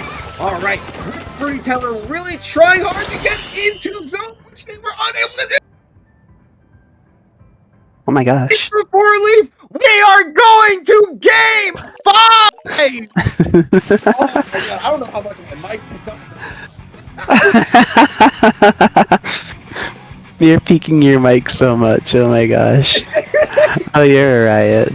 It's It's nothing new for me. But with the peaking of Optical's mic, you can just tell how much like hype is on this match, as Optical has said, are moving on to a game 5, a map that you might not normally see in competitive play, Zones Eeltail. You can tell me all about it, how much you don't like this in the chat below. I mean, you know, I think, now I'm not going to defend this map. I'm not going to call it good. I think it is a little overhated. I think it's akin to that of like Moray Towers, where it's like it's so different from the rest of the game that like people just like completely like just disregard it entirely. It's like, oh, it's casual swap. Like, I don't know. I feel like I agree with that. Eeltail, especially Eeltail Zones, is like a bit overhated. But I feel like Moray Towers had it coming. Like, Moray Towers is in a league of its own. I think that deserves it, actually. Like, it's a fun map, but to play on, like, in comp scenarios, that was not fun. Please do not bring back Moray Towers. Thank you very much. Eeltail, we could, like, what if we made Eeltail's, like, really, really, really big zone, like, a double zone? Like, what then? I feel like that still wouldn't fix the problem, but it'd be kind of fun, right? Like, I don't know. Listen, I will take anything over Bluefin. I've been burnt out on Bluefin so much. I will take anything over that. And speaking of anything, well, we are here on this map. So let's see if truly anything goes, and we will see who will come out on top in this best of 5 set between Fruity Teller and 4Leaf. Starting off here, we have this cooler coming out from our Dynamo on the side of Fruity Teller, but not to be outdone, we have our Pen on the bridge from the side of 4Leaf, just making sure that nobody can play close, and we're gonna get that cooler soon. Yeah, we finally have a Dynamo in play. Yes! Love to see these scrappy little underdogs find their ways into meta-relevant success. Oh my god! What? What? Huh? Whoa! Come on! Listen! You can't let me have you call you an underdog and then pull that on me! Come on! Oh, wow. Dynamo. Straight 2 for 1. That's awesome. Story getting a nice little splat right off the bat right there. Flipping the zone for 4Leaf to be able to take. Fruity Teller with a nice 68 lead right now, giving 4Leaf a run for their money. With that Dynamo throwing out Stoda so quickly for the rest of their team to be able to handle it. Look at that, just marching in with a nice bit of big bubbler to try and put a pause on that timer. Though they were able to take lead, 4Leaf does seem to be in a bit of a position where, well, they got wiped out, so yeah, that'll do it. Yeah, that'll certainly do it. I think something that Fruity Teller definitely has going for them compared to 4Leaf is these 2 sets of triple ink strikes here. Just being able to throw 6 strikes in coordination on the zone is probably, even this giant zone will probably flip it. But we see the strikes that I was just talking about now coming out to try and preserve the space that they created against 4Leaf, but we're just not seeing anybody able to take the space. Triple splashdown on the side of 4Leaf coming out, and we are already members down on the side of Fruity Teller. Not that it mattered though, because we are back fast and continuing to scrap in this zone. Yeah. Once again, Fruity Teller were able to flip that zone right back into their favor, giving 4Leaf a nice little bit of penalty while they are counting down to get rid of theirs. Almost done with it too. In fact, they're actually really close to being able to get a knockout for this game. Whether or not they're able to successfully do so, yet to be seen, obviously. Never count out the other team when in a game 5. Yeah, I'd say that's definitely something not to do, especially with the triple splashdown and the big bubble on the side of 4Leaf. We're seeing this triple splashdown just coming out right now. It gets cancelled, but 2 of the fists still helping to neutralize the zone. Bob on the bucket, just trying to play in this small bubble, just making sure to deny them that even though this bubble is small, you still can't play with it. And just members down on the side of 4Leaf. There's only 1 tick left, and I don't know. That small bubble like really hurts to see. You really want it to take up much more space than that so you can have more room to attack the enemy from a safe position, but it is just unfortunate that that is just not what happened in this instance. The win will tip over to Fruity Teller in a 3-2 fashion. Congratulations, Fruity Teller, for winning this set. Marvelous performance on such an unconventional map to go along with it. Again, shout out to Four Leaf for getting to a game 5 in the first place. Amazing plays, even in that game. Like, the fact that you were able to still, like, get down as far as that counter down as far as you did was, like, really impressive. Unfortunately, just wasn't enough. So, as it is, Fruity Teller will be moving on in this tournament. But that being said, I believe that will be it for you and me, Cakes, as the rest of the tournament will be going on without us. Do you have anything you wish to plug before we part ways? Yeah, you can find me at symbol. Just making sure that you can find me at XNEO Cakes. That's Cakes plural, by the way, with an S. You can find me on many social medias. I'm just hanging out. I just post a little bit. You can also find me on Twitch. I stream quite often, and I stream weekly. You can find me on Sunday when I play my Ludi set, if you want to come watch. Yeah, so that's it from me. Where can they find you, Optical? I'm so glad you asked. You can find me on Blue Sky, which is also on screen. Remember to put that little hyphen in between the two words. But you Don't forget it. Don't forget, or else you'll find some imposter. No, but for real, you can also find me on YouTube, where I occasionally post videos every single month. In fact, if I am lucky, later today, I might be in an advantageous position myself to have Jack's Films watch a video of mine live on stream, but that is a big fat maybe. I don't actually know. But I'm going to try and be there in like 3 hours when he starts to see if I show up at all, because that would be absolutely awesome. If you're curious as to what that is, make sure to check out the hashtag Yai host video that I made. And if you don't know what I'm talking about, context is for losers. It's a good video. Watch it. Nah, for real. But yeah, thank you again so much for watching. Make sure to continue watching Triton-Cup as it continues to go on. We will see you next time, and have fun, y'all. It does.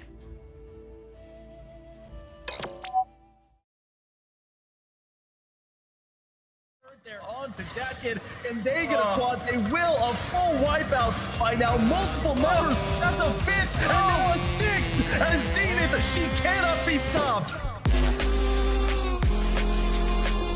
They're close on me. They're. Oh, big double! Huge double Nazuka. Getting ready to get a really big push going funny here, pushing up, getting a pick onto Jared, now flanking around and getting 3 members. That's a complete wipe. Chris getting taken down, but Melon still here on the sidelines, just trying to get something done. But oh, really nice shot across the side angle. Will actually bargain back getting Vega as well. Shot by Ice because with the buoy bomb, a little pain power, and a full wipeout.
Splatoon Stronghold, a stronghold for competitive Splatoon, providing resources to long-timers and newcomers alike. If you're new to the competitive scene or still figuring out how to join, we have a getting started guide and plenty of other resources to help you in your journey. If you are a seasoned veteran, we still have plenty to offer. You can find and join tournaments as well as participate in our Captain Forum and find free agents and teams. Our mission is to make competitive Splatoon easily accessible to everyone. So what are you waiting for? Join the Splatoon Stronghold today!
And welcome back to Triton-Cup 138. I am Pat, here with Moku, ready to watch our upper bracket finals, which is going to be EasyMD RC number 1 going against Futetella, who managed to get an upset to get here, I guess. I saw that too. I was watching for the audience as I'm munching on some salmon like a little cat. Yeah, it was a pretty good upset, and honestly, I'm really excited to see how Fruity Teller goes against EasyMD. EasyMD is also a very powerful team. And these are teams that I want to watch, you know? Like, I always want to see how EasyMD fares against other teams.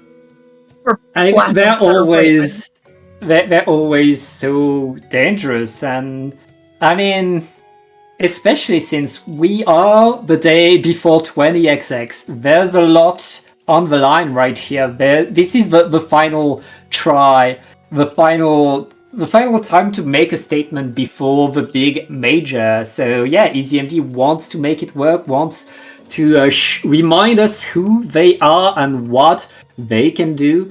I mean, they already played on Wednesday for Paddling Pool, and they did very good. They won it, beating the scene number 1. So now they want to get the double, the Dapple Production double before 20XX to bring themselves good luck. But let's get in the game, Moku. We are starting with Brinewater Springs. I can't help but notice that there is a heavy edit on the side of Fruity Tower. That is something that stands out to me from the Springs with that. Yeah, and going against EZMD, they might have trouble because the Elita is the perfect weapon to hunt a Splatling.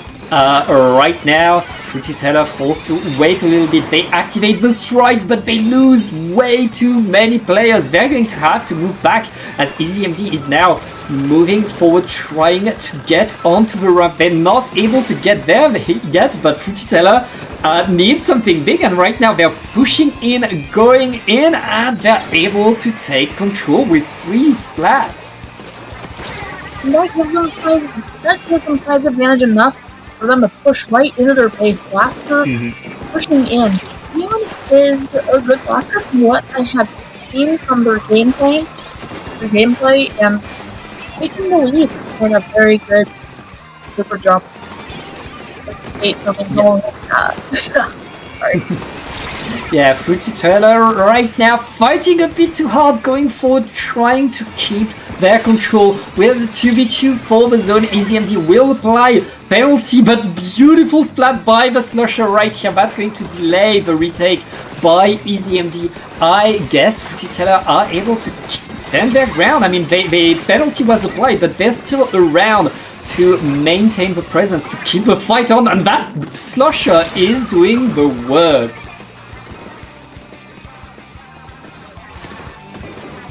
Alright, and right now EZMD were able to get the cleanup, to get splat after splat, and now putting Devin 4K with the Elita on mid, on the zone. That is more and more space taken by EZMD. The strikes are coming in from Fruity Teller. They're enough to apply penalty though, and I guess EZMD needs to wait a little bit more.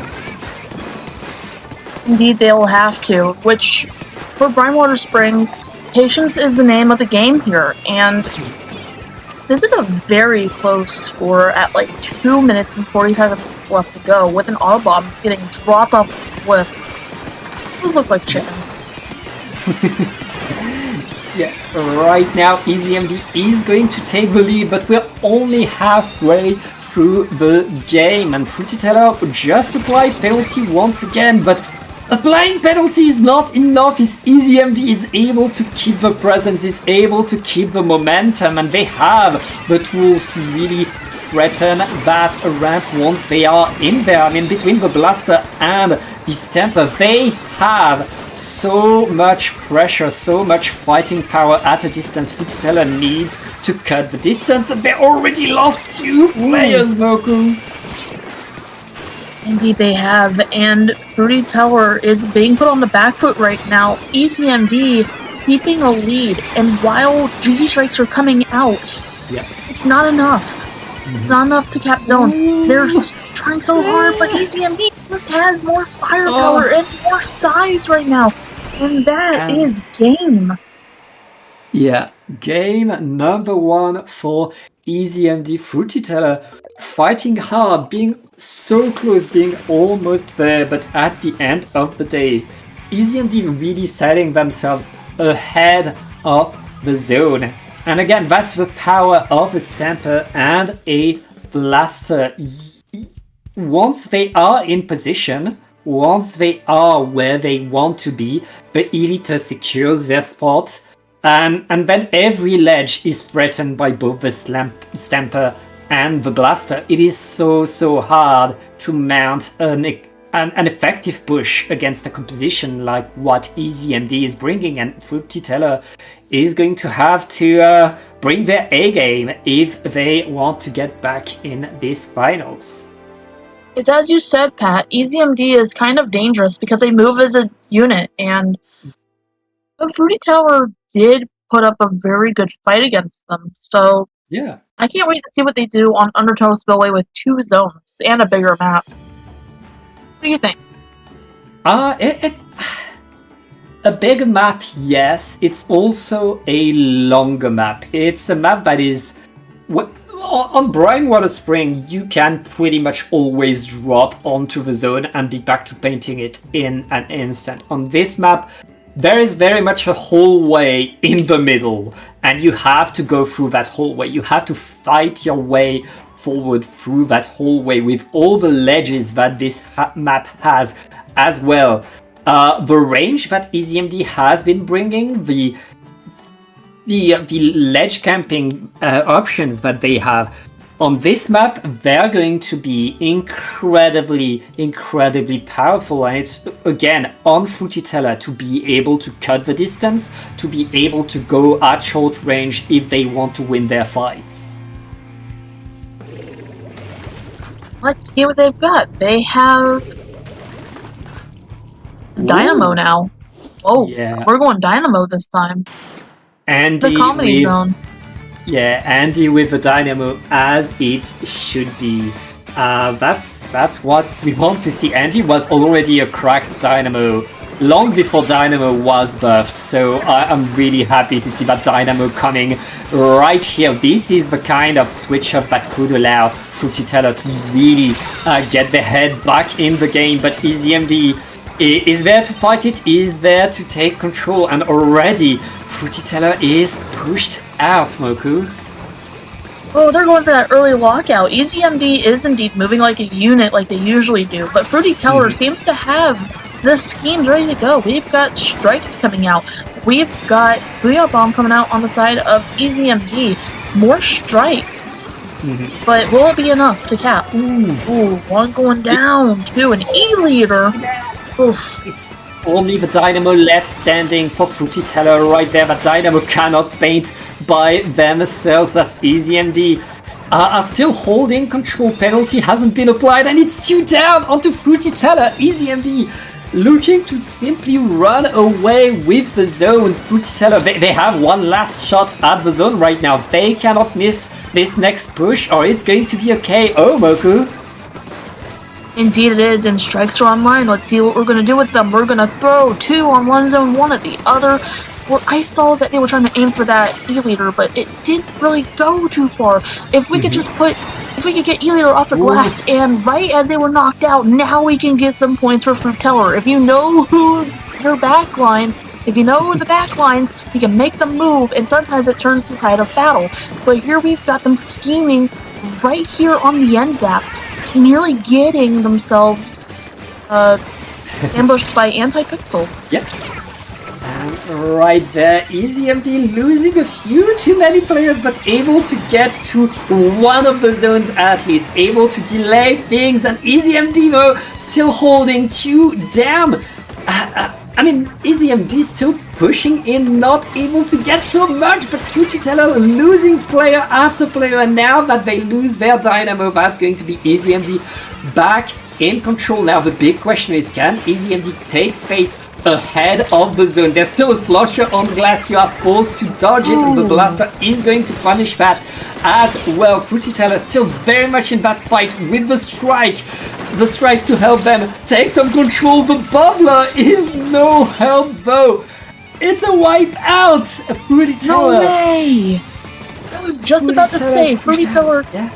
I was gonna say, Fruititella had a chance if they could take out the E-leader again and move it together as a unit, but even though the E-leader was sweating, oh, that's just unlucky. Who threw that? That was Silver. Silver, you have goated aim. The power. Was just mean. Hey, that's a Booyah Bomb in the corner. Once again, the bubbler not able to save the life of Fruititella. That's going to be another game for EZMD. As you said, they move as one, and they move so fast. They prey on every mistake their opponent make. And that's a 2-0 for them now. So yeah, Fruititella does have good ideas, but they do stagger a little bit, which is not really great for EZMD's organization. And EZMD is so observant that if you do make a mistake, like you were saying, then they know how to punish that. They capitalize on every small opportunity to move forward. That's what makes them so dangerous. So why are they down here in the losers bracket? What happened? we're not in the lower bracket. This is upper We're not? bracket. Oh, I'm so sorry. I thought we were in lower bracket. My apologies. I'm over here like... I'm so used to starting at lower bracket in Block 2. I know I probably just angered some EZMD fan. Well, 34 of them in the audience. I'm sorry. Goku, I don't think EZMD is angry right now because they are one game away from grand finals on the winner's side. So they don't care what you say. They know their worth. They know they are winning, and it's on Fruity Teller to really switch things up, adapt. I think the Dynamo was the right move. It helped them fight a lot, and we saw them be able to put themselves in front of the zone, take control, stay there, punish some moves by EZMD. But over the course of the game, EZMD was able to push in back stronger and to go the distance, which, I mean, they have the composition to go the distance. Fruity Teller is going to have to play even faster if they want to stop EZMD from being comfortable. And they're going to need more range too. But I've also noticed that EZMD has a good backline.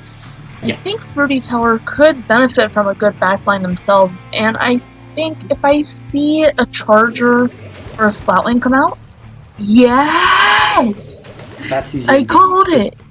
Fruity Teller still not with an elite. That's their playstyle. That's what they like to do. Andy is on heavy edit and Dynamo. That's the two weapons. And I mean, it can work. It's just that they need to be able to go and like they use the cover as best as they can so that they can cut that distance.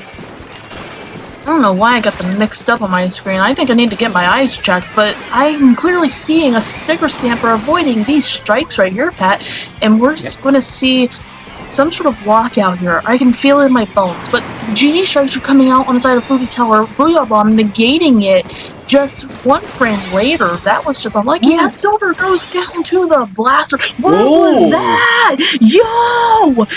Okay, they're cooking. They're in the kitchen now. EZMD got their stove taken. Yeah. And this is where the weapons that Fruity Teller is bringing can shine. When they are able to go fast, when they are able to go in. They were pushed out on spawn, but now it's on EZMD to really go forward and fall into every trap by Fruity Teller. Fruity Teller just scored a lot of points. EZMD back onto the zone, back into the fight. And now waiting for the right opportunity, Devin. Simply waiting for the right angle with that beat. They know once they are in position, that's when EZMD is dangerous. Indeed, they are. Now they've got the points, and they're going to take the lead soon if Fruity Teller doesn't come out and they've got the lead. But I feel like they're scheming over here. This Slosher getting a pick from above as this strikes come out. I was going to say Stamper, but I don't see a hammer in here. That'd be pretty funny.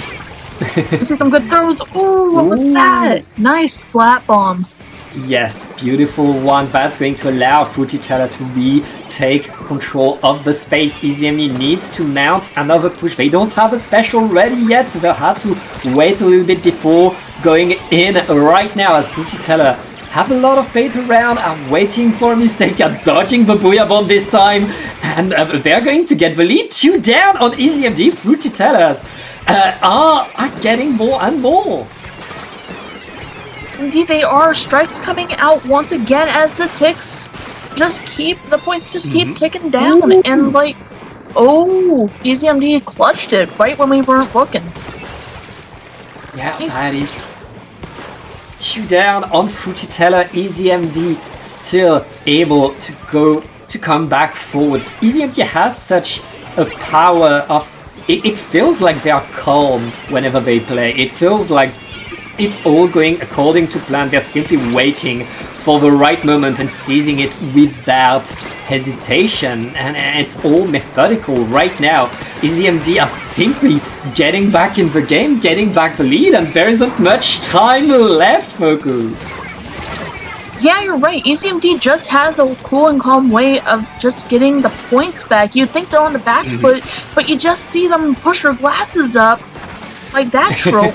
light just bounces off their glasses, and then they just get a wipeout. And look at the Slosher, nice evasion, by the way. I love that. Blaster doing his job by poking. But at least it wasn't much peeking like it was Smash Bros. Gun, you know?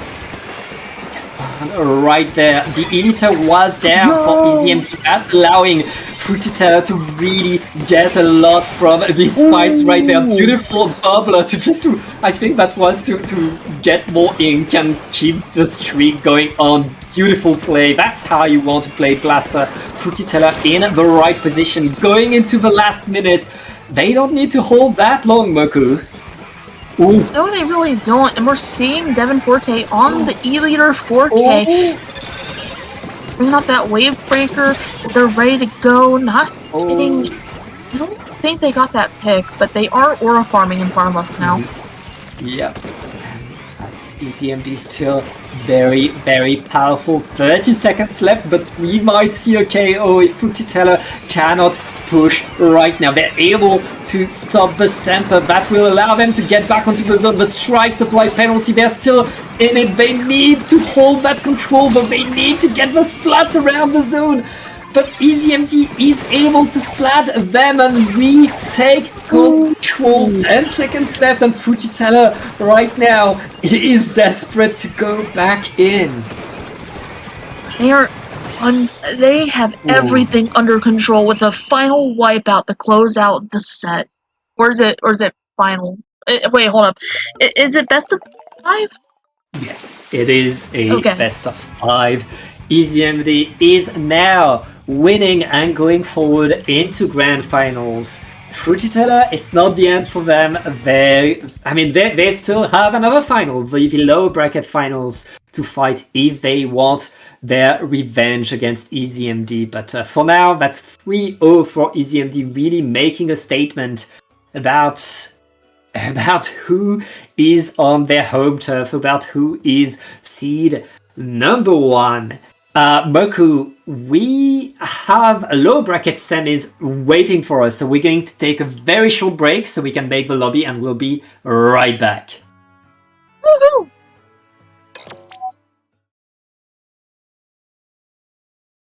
They're on to Jacket, and they get a quad. They will a full wipeout by now. Multiple members. That's a 5th, and now a 6th. As Zenith, she cannot be stopped. They're close though. They're big double! Huge double Dazuka! Getting ready to get a really big push going funny here. Pushing up, getting a pick onto Jared. Now flanking around and getting 3 members. That's a complete wipe. Chris getting taken down, but Melon still here on the sidelines, just trying to get something done. But really nice shot across the side angle. Will actually bargain back getting Mega as well. Shot by Ice because with the Booyah Bomb and a little paint power and a full wipeout.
Splatoon Stronghold, a stronghold for competitive Splatoon, providing resources to long-timers and newcomers alike.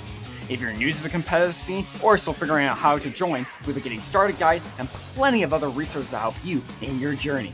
If you are a seasoned veteran, we still have plenty to offer. You can find and join tournaments as well as participate in our Captain Forum and find free agents and teams. Our mission is to make competitive Splatoon easily accessible to everyone. So what are you waiting for? Join the Splatoon Stronghold today!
It's okay. I'm just trying to say I don't like talking about myself like this. So Okay, we're forget live. I said this. Go. Hey, welcome back to Triton-Cup 138! And it's now lower bracket semis. We're back to a best of 3 to decide who will move forward and fight into the finals between What Gang and Full Leaf. I am Pat here with Moku, ready to watch it all. And our overlay says this is tower control, but no, it is not tower control. It is Splat Zones because it's Triton-Cup. I'm back from reading the company fridge, and we're gonna get right into it. I saw this cheese. It's like Colby Jack up in here. Thanks to Alice for stocking the fridge. And what we got here, we've got Carbon Roller with pencil, okay. And we've got another pencil, double pencil on both sides. Can I borrow one of those for an essay? Thanks. Yeah, well, right now we're back to pencil, the classic comps that we have. I feel like Carbon has been buffed hard in the latest patches. And I mean, it was already a good weapon, but all the rollers have become so good right there. What Gang able to set themselves on to the zone, and I mean, they have the tools to run forward and get a lot of presence right here. Full Leaf able to keep themselves around, but they lose a few too many players, and it's going to be What Gang getting more and more space, Moku.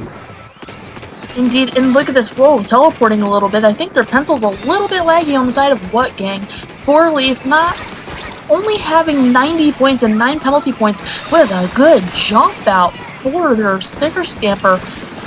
And turn that crab into crab boil, yup, but not getting anybody out of that with a size advantage going to What Gang.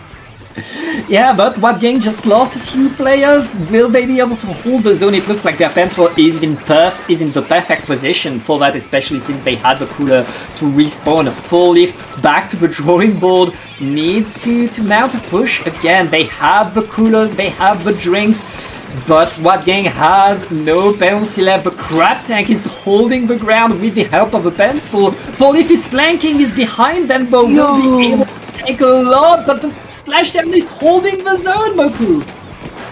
I gotta say, before turning that crab into crab boil, I want you to call that pencil Neo the way they were matrixing those shots. With Splashdown, they take back the zone. Yeah. And that is a mini Splatling. I was gonna say Nautilus. Yeah. Mini Splatling out here able to work. Yeah. Guarding zone. That Custom Blaster has become a staple of competitive Splatoon, and I love it. It is able to do so many different things, using space perfectly, and then the Splashdown to really manage control however you want. It can be used in so many different ways, both to paint and to fight. Right now, Full Leaf are trying to hold the zone, but all of What Gang are in position to paint, are in position to go forward, but What Gang is simply waiting for the right opportunity to bring the fight forward. They're able to apply penalty, Moku, but it looks like Full Leaf has the answer. Indeed they do. Four Leaf taking the zone again after fighting for it for so long in an epic tug of war.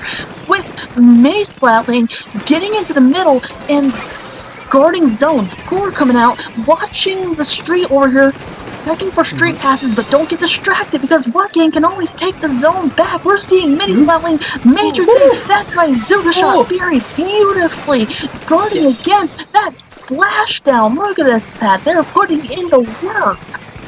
Full Leaf holding incredibly strong. That splat on the carbon with the Zuka was so important, and right now Full Leaf, thanks to the bubbler from the Zini, are holding the zone. No penalty, and What Gang right now needs to go back in, and they're able to keep their lead. 2 vs 2 right now. Everybody is holding like fly, but What Gang just got a delayed wipe as Full Leaf are going to retake control and push their opponent out of here. Four Leaf has a good hold on the zone here, fighting against a Crab Tank, or actually a Trizuka, but I'm pretty sure they turn any crab into a Crab Tank. Ooh, getting caught out by a Splash-O-Matic. Splash-O-Matic taking 2, taking 3 for the road. Where's their quad? Where's their quad, Pat? Their quad has to be around here somewhere. But it's too late now. Everybody's back. No quad. Not yet. The time will come soon. But look at this. Crab Tank coming out. And that Crab Tank is absolutely key right there, in the perfect position to force Full Leaf to really wait very, very far back. And right now, as Full Leaf is trying to go in, What Gang, they are in cleanup mode. The splash is finally splatted, but can Full Leaf get back onto the zone? There isn't much time. They're able to apply penalty and get back in there, but there's only 25 seconds left in the game. Full Leaf needs to hold. I want to recognize that was a great mid-air shot against the triple splashdown with E-Leader. I'm sorry, that's a pencil. Pencil. Is it a pencil fight? Pencil fight? Are we gonna have a pencil fight? Are we gonna start? Are we having a pencil fight? No? Okay. Well, right now, here comes the splashdown! Taking control. It was just 1 point. The two teams, I think, were tied when the splashdown landed and applied the penalty and ended the game right here, right there. What Gang gets game number 1 by a single point, Moku. I could just tell Four Leaf has a very... What's the word I'm looking for? They're in sync. They're looking out for each other out there. I saw the way that Pencil defended their teammate from the Splash-O-Matic just going on a rampage. That was really impressive aim. And What Gang is very together. I think Four Leaf is playing very solid weapons. Like the weapons that Four Leaf is bringing, all of these are very much the kind of weapon you want to bring to a pickup, you know? Between the Zimmy, The blaster, the stamper, like these weapons do the work so well. But what they are missing and what Wadgang has is the carbon roller. That carbon is like the spearhead. It allows Wadgang to be faster, to be more aggressive, to do things differently, and having a specialist player can go a long way. And I think that's what allowed Wadgang to really make the difference right there. Being a generalist, which is what the players from 4-Leaf are showing us, it can work so well, but Wadgang got the tiny bit of difference thanks to having a bit more specialty. And now, going on to Flounder Heights, Miku, I hope we see that carbon again. I hope we do too, Pat. Carbon Roller is a whole shark and a half. They scare me even as a brush main. I don't know how y'all Carbon Rollers do it. Just one little patch of ink and it's like, surprise. It's like, no, I was just here. I just got back and you cooked my spot. You cooked my jump. That's how powerful Carbon Rollers are. They're like they're like little rats. But they don't let's see how ratty they can be. Let's see how ratty that this Carbon Roller can be, assuming we're seeing it again on Flounder Heights without the heights. They took our heights away from Platoon 1. I'm still mad about that. Yeah, well, Carbon. Wadgang not changing what works. A bit of changes on the side of 4-Leafs. No longer a Zingy, but the Slosher will be key for the team. Both the strikes and the main weapon can do so well here on Flounder. I was gonna say I didn't see Carbon. I thought the symbol looked like a dynamo roller from afar. But nope, it's a Carbon Roller. We are ratting it up. We are getting one for the road.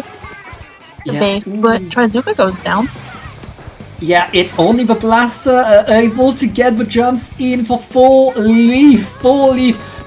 They were so close to being out of top mid, but in the end, Wadgang committed a bit too fast to pushing forward. They pay the price. And it's going to be on to Wadgang to get a push back onto the zone. We know how hard it can be to push on here. You need all of your resources to get back. Exactly, because there's a lot of terrain and there's a lot you have to work towards, especially if you're being locked out. We see Crab up here taking up as much space as they possibly can with a size advantage, going for Wadgang. 4-Leaf on the back foot, but we see them quickly coming right back up the ramp, up on the top left-hand side, but going down. That is a 3v1. Yeah, and Wadgang this time leaving no prisoners alive. They're able to really take control. It's on 4-Leaf to get their push. Wadgang showed us they could do it very fast. Now the big question is, can 4-Leaf do the same? And Wadgang with a huge splat on the open on Pencil. They're taking a lot of space right there. 4-Leaf is forced in a corner once again as Wadgang. The clock is ticking in their favor right now. And that was a good jump out for the Pencil because that's easy to get into a really bad position if you're not careful. And two going down on both sides. 2v2s happening with no penalty points left for Wadgang. It's up for 4. Ooh, let's see here. We got 1 shot left. Not getting that. How did they matrix that so close? That was like point blank range. Yeah, the ability of a good splash player to move is so key, and Wadgang is going to get game number 2. This time it was not close. Wadgang was faster. They were more comfortable. I mean, they picked this map and really we could see why they felt very comfortable here. Yeah, this is one of their maps where they're really good at. I could imagine that this is their home turf, and 4-Leaf just got walloped over that. It does take a bit of time to get over all that terrain, but I think that is the set for Wadgang. Yeah. GG's both teams. Yeah, Wadgang is going to go on to the lower bracket finals where they will meet Fruity Teller, who we saw just earlier. We'll see if they're able to get their victory. And yeah, we'll see that right after this break, so don't go anywhere.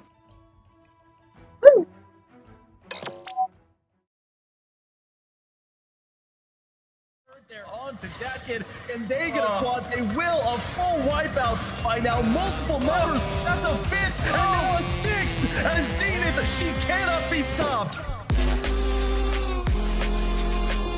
They're close on me. They're. Big double! Huge double Danzuka! Getting ready to get a really big push going funny here, pushing up, getting a pick onto Jared, now flanking around and getting 3 members. That's a complete wipe. Chris getting taken down, but Melon's still here on the sidelines, just trying to get something done. But really nice shot across the side angle. Will actually bargain back getting Mega as well. Jumping ice because with the buoy bomb, a little pain power, and a full wipeout.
Splatoon Stronghold, a stronghold for competitive Splatoon, providing resources to long-timers and newcomers alike. If you're new to the competitive scene or still figuring out how to join, we have a getting started guide and plenty of other resources to help you in your journey. If you are a seasoned veteran, we still have plenty to offer. You can find and join tournaments as well as participate in our Captain Forum and find free agents and teams. Our mission is to make competitive Splatoon easily accessible to everyone. So what are you waiting for? Join the Splatoon Stronghold today!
Yeah.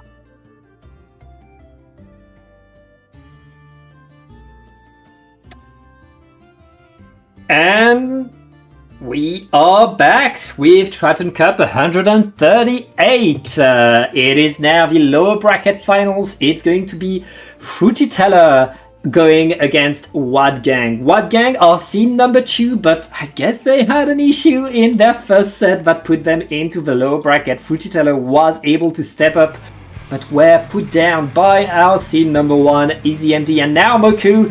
One of these two teams will move forward into grand finals, but first they have to win a best of 5. And oh, is that double backline? It looks like it's double backline, and we're seeing Dynamo Lord come out again. I've got to say, on this map, which is a double zone and a very long map, Manta Maria, my beloved. Yeah. Steak and Potatoes, the Splatoon comp. Don't often see it a lot. 4 coming out frame 1 as well. That is good, but I'm seeing some kind of... it's a crab tank. Got it. Yeah. That was Expo for a moment. Yeah, right there, Wad Gang is looking pretty strong all around, but I mean, with their double backline, they need to take the positions. Once they are able to take these positions, they can be pretty strong, but in the meantime, Fruity Teller are simply all around them, running circles. There's a bucket behind them right now, and that bucket is going to be very dangerous. They're splatted, but Fruity Teller are simply all around, and Wad Gang, Wad Gang able to hold just long enough that they can take the zone, but I mean, both of these teams right there still fighting for the initial push. Indeed they are, Pat, and we've got the score going down for Fruity Teller, and they're about to take an early lead here. Oh, wait a minute, I'm seeing a clutch, never mind, but that's an early lead switch here, but they're scheming on the side of What Gang. 2 backlines, actually 1 backline, but this one right here, getting the jump on Eon. Crab Tank comes out. Yeah, with that Crab Tank active, Wad Gang has 3 long-range weapons. They can simply take control of the space so much, but they're also very dependent on Gecko with the carbon to go forward and get the splats. Right now, 2 vs 2 on to the zones. Can Fruity Teller hold their presence right now? Because its double zones penalty was not applied. Wad Gang, they need to push a little bit more if they want to hold right there. They're going to pay. Fruity Teller simply scoring more points. Indeed, Fruity Teller currently in the lead. Yeah. Nice jump back for Fruity Teller on... I can't remember what that weapon was. I'm so engrossed in the whole battle that it's hard for me to really keep up. Like, this is really impressive. It's... Both teams have an equal comp, and both teams are at equal strength right now, but only one can move on to Grand Finals. But still, I can't help but root for both teams. The zones are currently in neutral right now. And Heavy is putting in the work. Wait a minute! No way! Wad Gang once again not able to push enough, and they pay for the price. Fruity Teller trapping them, getting more splats. No penalty was applied, and there's just a few ticks left. Wad Gang now, they need to run in, they need to run forward. If they want to get penalty on, they need to do it now, Moku. Indeed they do, Pat, and I think we're going to see, wait a minute, they might clutch it here. They might clutch it here. We've got Crab Tank coming out. Crab Tank's gone, but we have every opportunity to clutch this with 1 minute and 20 seconds left. Come on, What Gang? But it seems like Fruity Teller has the firepower, but could not save it from the clutch.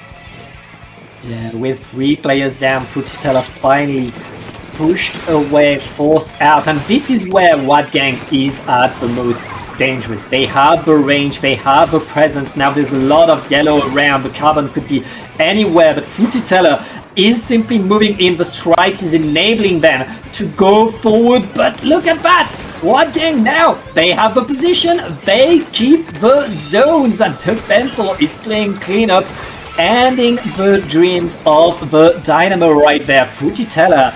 I mean, they had so much control for so long, they got comfortable, but oh, they're able to apply penalty, and there's only 30 seconds left, Moku. 30 seconds left to make a meaningful play here for the side of What Gang, with Fruititella currently in a huge lead right now.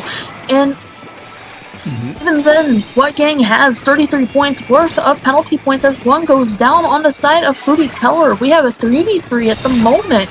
Wavebreaker ready to come on, and we've got the Dynamo Roar ending their reign. And it will only take one cap to end the game. Yeah, Wait, right What Gang? now, White Gang is Have to hold holding. White Gang is in position.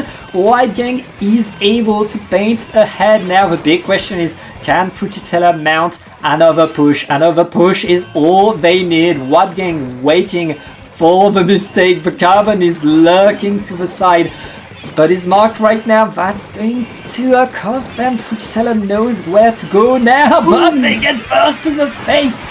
Can they get back in? Fruititella needs to paint the zones now. They're able to. Moku, that's the power of all the lead they had built throughout the game. That's what happens when you take out the Carbon Roar. You know who is the team carry when one player goes down, and that's the game. Yeah. And that was their Carbon Roar.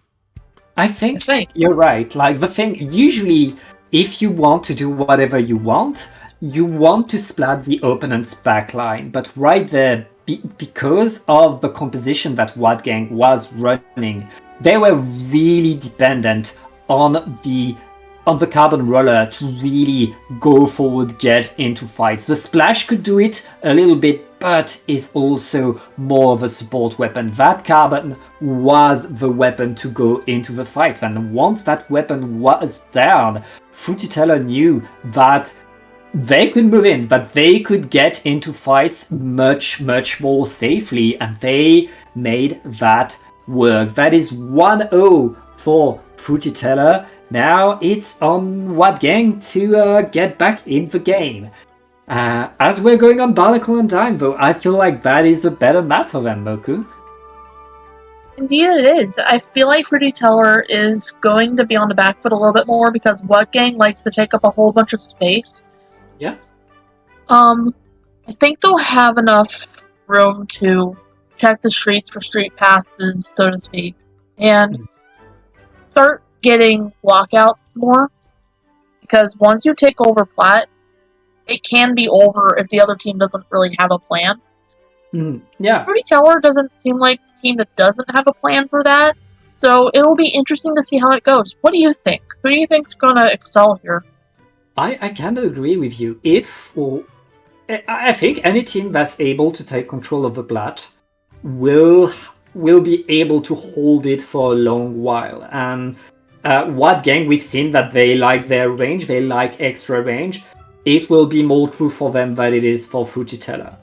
But the big question is, does Fruititella bring the same comp? We've seen them have the heavy edit splatling on flatter maps, which I wouldn't be surprised to see Andy bring back for here. That would allow them to have a bit more presence. What Gang ditching the heavy splatling, that is good for them. Fruititella bringing back the Dynamo. Okay, that Dynamo will need to get under the opponent's nose if they want to be effective.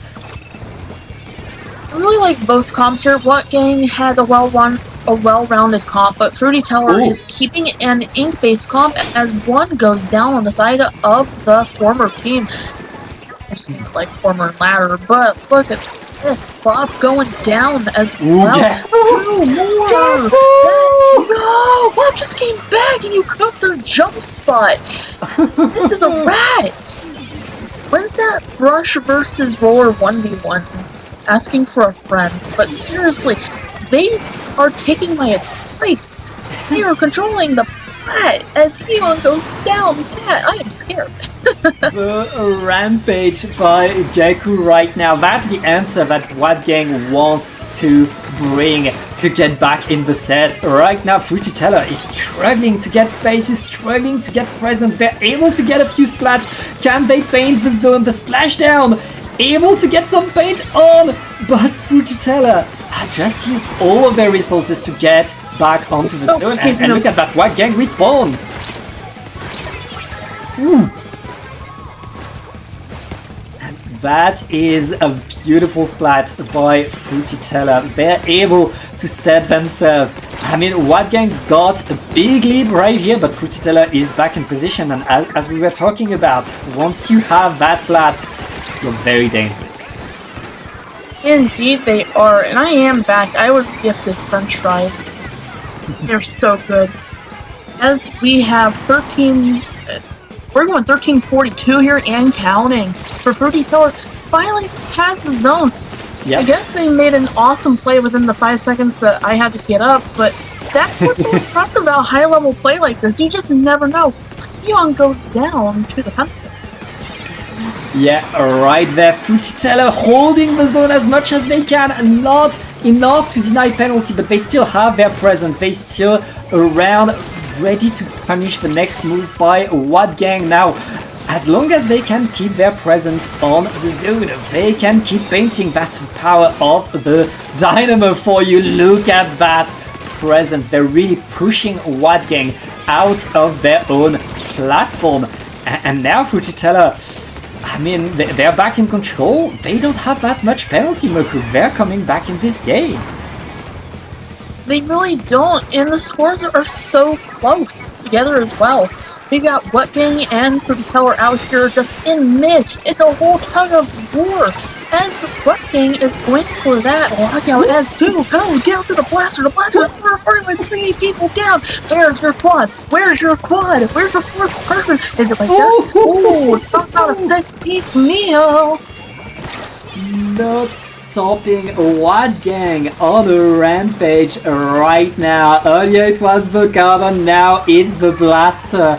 And that's zone control, that's map control for What Gang right now. Fujitella putting themselves back into the spot to push back. They have the cooler active. Andy getting a beautiful splat with the Dynamo is going to retake the zone for the team right now. Fujitella knows what they need to do. They are going to that platform. They are setting themselves, painting around and punishing their opponent. 2 down onto What Gang. Fujitella still fighting to get back. The Dynamo War being the comedy zone of all wars. Just like an old friend would say to me as we used to play together, but look at this, if only he could see this gameplay, he would be so fast shanks going down, and with no ink left, but that's okay, because we have zone! Or Fruity Teller. Fujitella, the brush was there. That final hold by them was incredible. I mean, they were playing catch-up most of that game. What Gang was able to take the initiative, was able to get the splats, but Fujitella, calm and collected, simply came back, waited for the right opportunity, and once they were on that zone, once they finally were able to get control of the platform, deny one push from What Gang, that was it. They had their victory. That is 2-0 from Fujitella. What Gang, who were in upper finals, are now facing elimination from the tournament, going into what could be their last game. That is going to be Urshin Underpass. I love Urshin Underpass, especially as a brush main. Makes me feel like a rat. I feel like What Gang will excel here. I feel like I've said that about them on Barnacle and Dime. But Fruity Teller has a habit of surprising us, but so does What Gang. And What Gang, what do you think they'll have to do? Boku. Yeah? Have you ever faced a good Dynamo roller on this map? Yes. And I did get walloped by several of them ever since this map came out. Yeah, so What Gang is in trouble right there. They need to constantly throw bombs at that Dynamo because that's their only option. Dynamo on here is Look at a a brush. monster. Is a monster. Get a brush. will not save you. They need some. And Anti-brush propaganda. Get brush. yes, I will be the anti-brush guy. But What Gang, they're bringing 2 splat bombs, a lot of tripling strikes. That's what they will need to force the Dynamo to dance. Indeed, it will. Splat bombs, like you said, will exactly be the thing that you need, or just a good Snipe Rider 5H to the face. Talk about writing a whole note that says, "Nuh-uh, get out of here." We have got a custom blaster poking your way through the competition. I wonder if that vending machine worked. Right now, Fujitella has a lot of space. What Gang throwing the strikes to get back forward, but What Gang is hemorrhaging players right now. Fujitella doing a perfect job of holding the line or maintaining their presence. They are watching every angle right now, and Fujitella is struggling.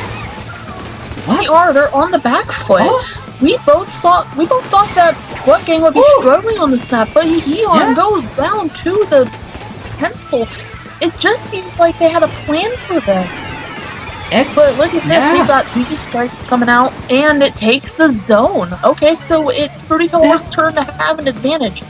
But that's all it does. That's 3 down on Fujitella, and the last had to jump away. What Gang, penalty applied, but they still have full control of the map, and Fujitella used a lot of resources to just paint the zone and keep themselves alive. Now they need to win the fight, they need to keep themselves in. They can't make a mistake, they need to paint right now. The splashdown going in, that splashdown dodging the strike as well, but it's not enough. They get punished, and What Gang keeps getting splats. No way! Was that an official wipeout for the blaster who is just farming on our screen right now? They're in the corner! Get the ball at the tread against Heon! Blaster fights are always fun to watch, so it looks like my earlier assumptions were kind of correct. They did start out pretty strong to What Gang. And What Gang? They look so strong on this map. It's like they're constantly pushing in, and they're constantly retaking space. And Fujitella, who's supposed to win this on paper, right now they're struggling to get back in. They're 2 players down once again, and they're forced out by all that AoE from the blaster, by all these bombs, by all these options that What Gang is giving themselves. Fujitella painting the zone once again thanks to the strikes, but not yet able to push What Gang out of here. You're right, on paper, this should be Fruity Teller's game, but I think we have forgotten that there's one thing you can't quantify, and that is the desire to win. What Gang is fueled by pure determination and anger. I'm pretty sure at least one of them's going. Those 2 games should have been ours. We're not asking anymore, but the points are going down, and they better make good on their words, right, Pat? Yeah, but right now Fujitella, I mean, we've seen them mount a comeback in the previous game, and they are in the position to do so once again. What Gang needs to push in. What Gang just lost 2 players, but 3 down on Fujitella. What Gang, can they get to the zone? There isn't much time left, but What Gang with the strikes, repainting.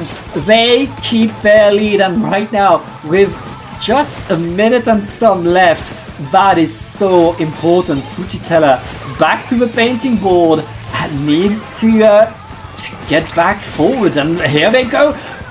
They lose too many players. They keep losing players. Oh, that would have been so funny if they had just gotten somebody cooked on their jump, but instead they get cooked by the blaster Heon going down once again to this blaster. And they are serious about the win. Splashdown puts it back into neutral, but doesn't cap it. They're gonna have to cap it and fast pat if they want their chance to come back to this. Actually, these tries are good. Fruititella right now holding on to the zone. We're in the last 30 seconds and they are fighting hard, but they just lost 2 players and Watt Gang reapplies penalty. Watt Gang still back on to the zone right now. Fruititella needs to push in, needs to hold stronger, but I mean, right now Watt Gang is not letting go. They're still around, they're still fighting. They just lost 3 players. It's not over. No way. We got overtime. No way, it's not over. It's not over till it's over. Not over till it's over. What Gang will have to hurry it up across the field. They'll have to scurry like little rats. Ooh. But they get stopped. They get stopped frame one by Dion. Dion is guarding the zone. Nearly getting taken out by a splat ball. No more penalty points. Those ticks are time. Those ticks are taken out fast. Oh my gosh, Pat. They don't care. They come Pat. back. They No come way. back. They Looks like you get can't back. quantify some things, but that was some good determination on What Gang's part. GG's both teams. Yeah. Honestly, I love the fight that What Gang had.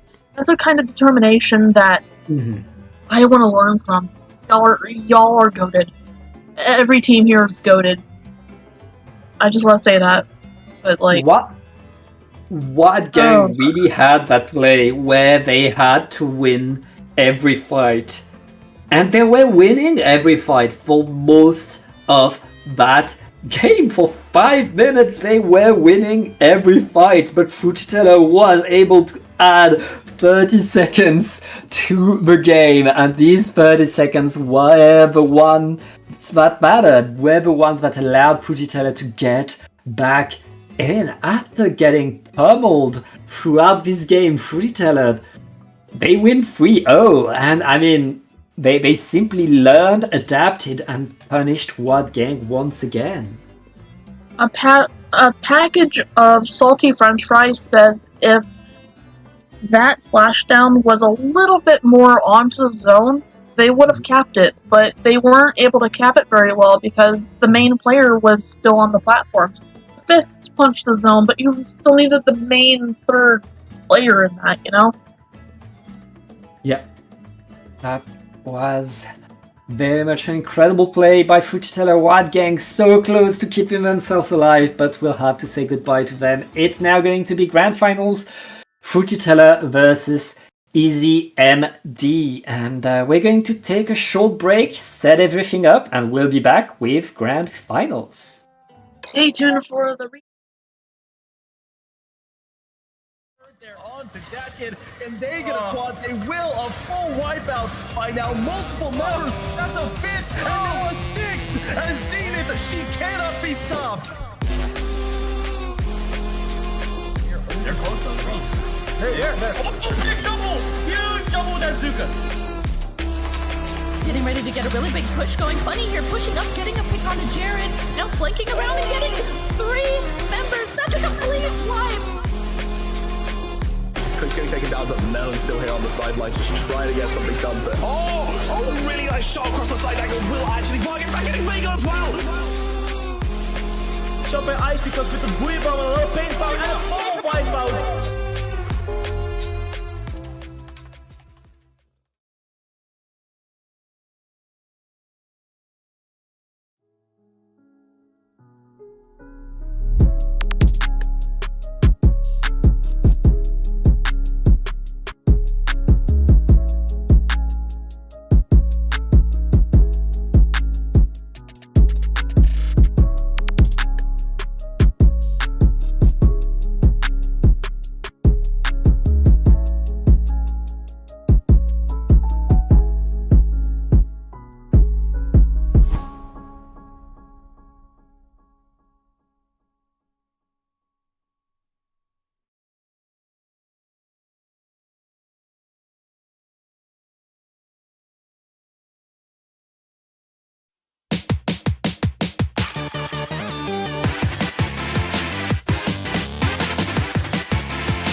Splatoon Stronghold, a stronghold for competitive Splatoon, providing resources to long-timers and newcomers alike. If you're new to the competitive scene or still figuring out how to join, we have a Getting Started guide and plenty of other resources to help you in your journey. If you are a seasoned veteran, we still have plenty to offer. You can find and join tournaments as well as participate in our Captain Forum and find free agents and teams. Our mission is to make competitive Splatoon easily accessible to everyone. So what are you waiting for? Join the Splatoon Stronghold today!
And it is now time for the grand finals of this Triton-Cup 138. On the one hand, on the upper side, EasyMD, they only need to win one set. Fruititeller coming back from the low bracket.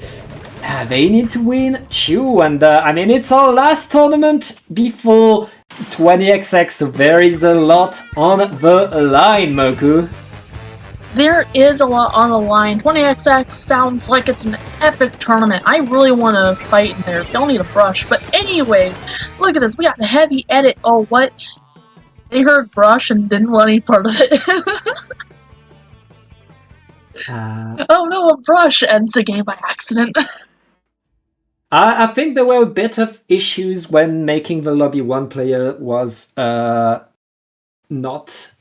able. Oh yeah, someone has issues with their net, so we're going to wait a second or two and see if we can fix that. But yeah, that's $20 a year. But Pat, what did you see from the comp that stuck out to you the most? I saw heavy edit, and I'm like, oh, okay. Full honesty, I didn't pay much attention, but I wasn't much surprised by these two teams. They were very much bringing the weapons that we'd expect from them. You know what? That's fair. I'm just always surprised when I see a heavy edit, because I'm over here just brush things. I'm over here like, oh no, that's a heavy edit. Oh, wait a minute, I'm not even playing the game. That was close. Phew. Yeah. One thing to note, though, is that EasyMD brought Argo instead of Kiki, and Argo is the player with connection issues, so that could be... So that's a bit sad, but hey, sometimes you have to make it work. And yeah, we'll see if we can make it work right there. So yeah. So things are being discussed. I guess we'll be back into the game very, very soon.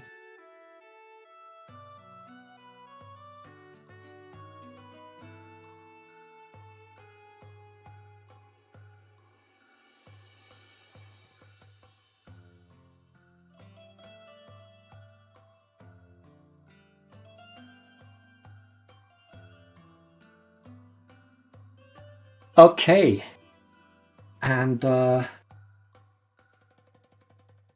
it looks like our players are happy. I'm not sure what's happening, but yeah, well, we're back into the game. Here we go. EasyMD versus Fruititeller. Let's get in there and let's see how these teams will do. Get ready to rumble! Grand finals! Alright, we're gonna make a beeline for that zone in the best map and mode of all of Splatoon, no bias. And look at this, EasyMD is about to take it for themselves, and it's still in neutral. Flashmatic, it's still in neutral. What are we doing? Flashmatic! Flashmatic! Okay, there we go. We're just gonna paint the floor. Ooh, well, I'm going down, nice. Opening pretty strong, but Fruititeller, I mean, they're fast, they're going all around, they're ready to fight left and right now. And yeah, oh, that's 2 down onto EasyMD. It looks like Fruititeller are able to take control of space. And now is the big moment where they put themselves in front of it, where they try to take control of that elbow. But EasyMD was able to respawn in time and counter them. We're gonna ledge peek like a Smash Bros down there, but they jump out knowing they're not gonna profit off of that, with EasyMD taking back the zone. And this puts Fruititeller... Ooh, Phoenix going down. I was just gonna say it was up to them to find a way to get a pick, and there we go. But with an early lead switch, they'll have to find a way to get back out there. It looks like the early setup of a lockout, but they can still get out there if they want to, and they do. Yeah, Fruititeller right there, back onto the zone, back into that fight. EasyMD though, able to punish them, and with a Booyah Bomb to add some presence. They are going to take a lot of control around the zone.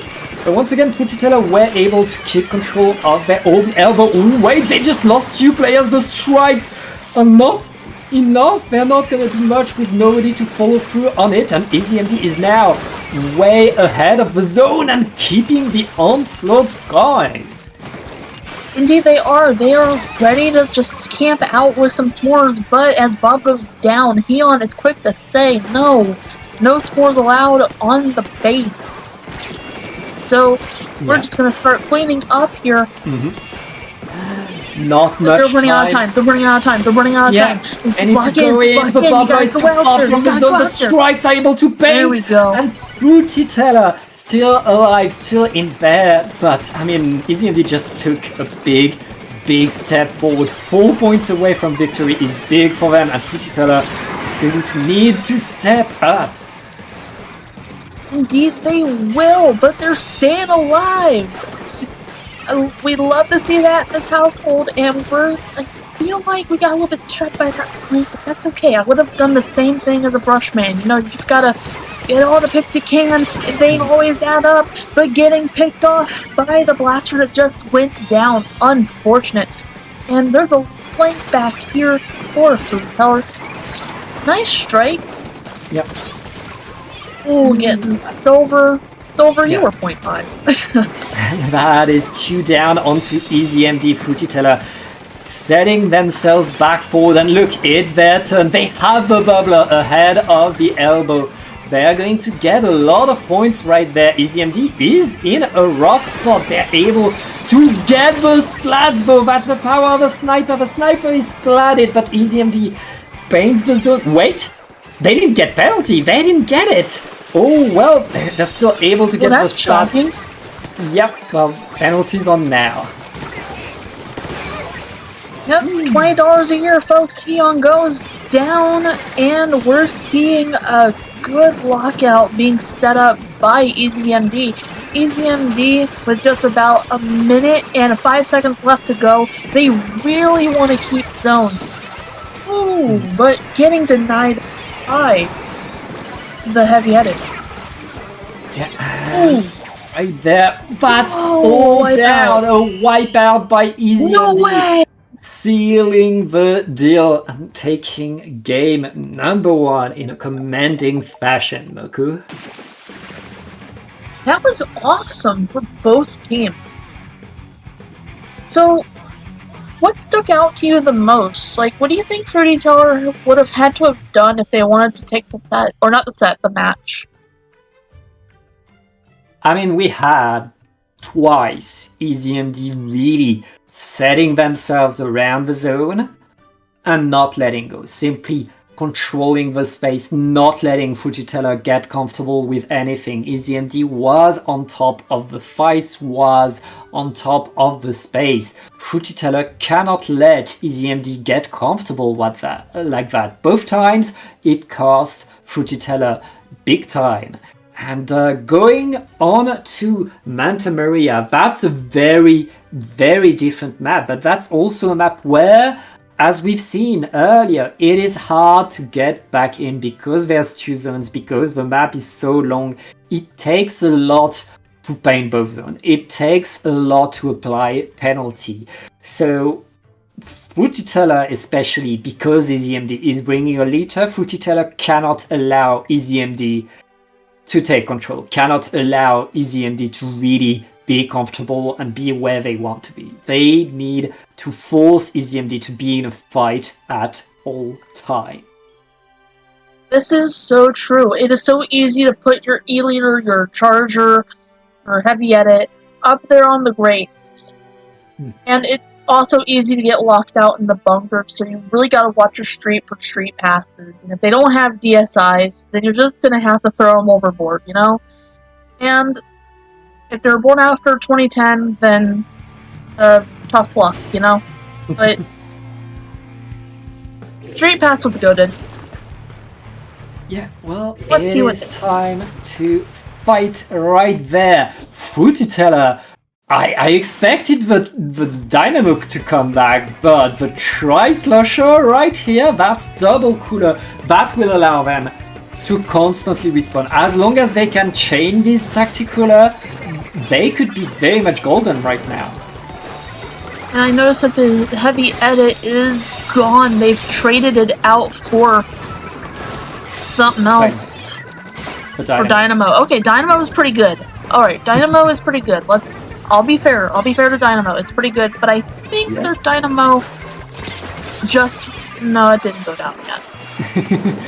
No, the Dynamo doesn't go down easy. They are very, very dangerous. EasyMD though, able to take both zones right here, able to paint around. The Dynamo was forced to jump away, but the rest of Futitella, they have their own tactical on to their bunker that will allow them to get back in. They want to keep that state of fighting on, but right now, EasyMD are happy to oblige, are happy to be in this fight, as they still have so much yellow paint around, Moku. And they're fighting their hearts out so much, I really just want to join in. Like, I'll commentate and fight at the same time. But in all seriousness, Silver is taking the win in that fight. And look at this, Futiteller going down to EasyMD. EasyMD keeping their lead and trying to go for a lockout. Noticing that they're overextended, they jump out, wise move, but Phoenix still gets sacrificed to the blaster. Yeah, right there, just 15 ticks left. Moku Futitella needs to get onto the zone. They're not even able to get a one. They need to wait, and they don't have much players left. But Dynamo is the last standing, trying to hold the T-Tech. Oh, wait! Futitella! Futitella's still in here! Futitella, get control! We're staying alive! Staying alive!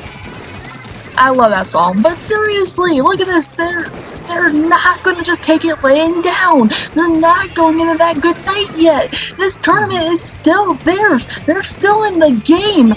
64 and counting. Ledge picking like a Smash Bros. We all like rooting for the underdogs in this household. And right now, Futitella are fighting hard, trying to hold their presence, trying to hold at least one zone, but EasyMD, they come back always stronger, always more dangerous. Futitella is pushed away. They're able to take their presence in their street, but they're forced to wait for a better occasion, for a better way in. They have specials. Now the big question is, do they get the way in? They comes the strikes. The strikes are not enough. They need to fight. They need to splat. Indeed they do, and those penalty points are not going to save them for too long. We see a good battle, unfortunately going down to the Blaster. Blaster getting caught out by Dynamo Roller, the funniest roller in the game. And look at this. They've got their control back. Cooler's coming out, supporting their teammate. Dynamo, what did you go down to? Suction bomb. Hey, I do the same thing. I don't see suction bombs in games.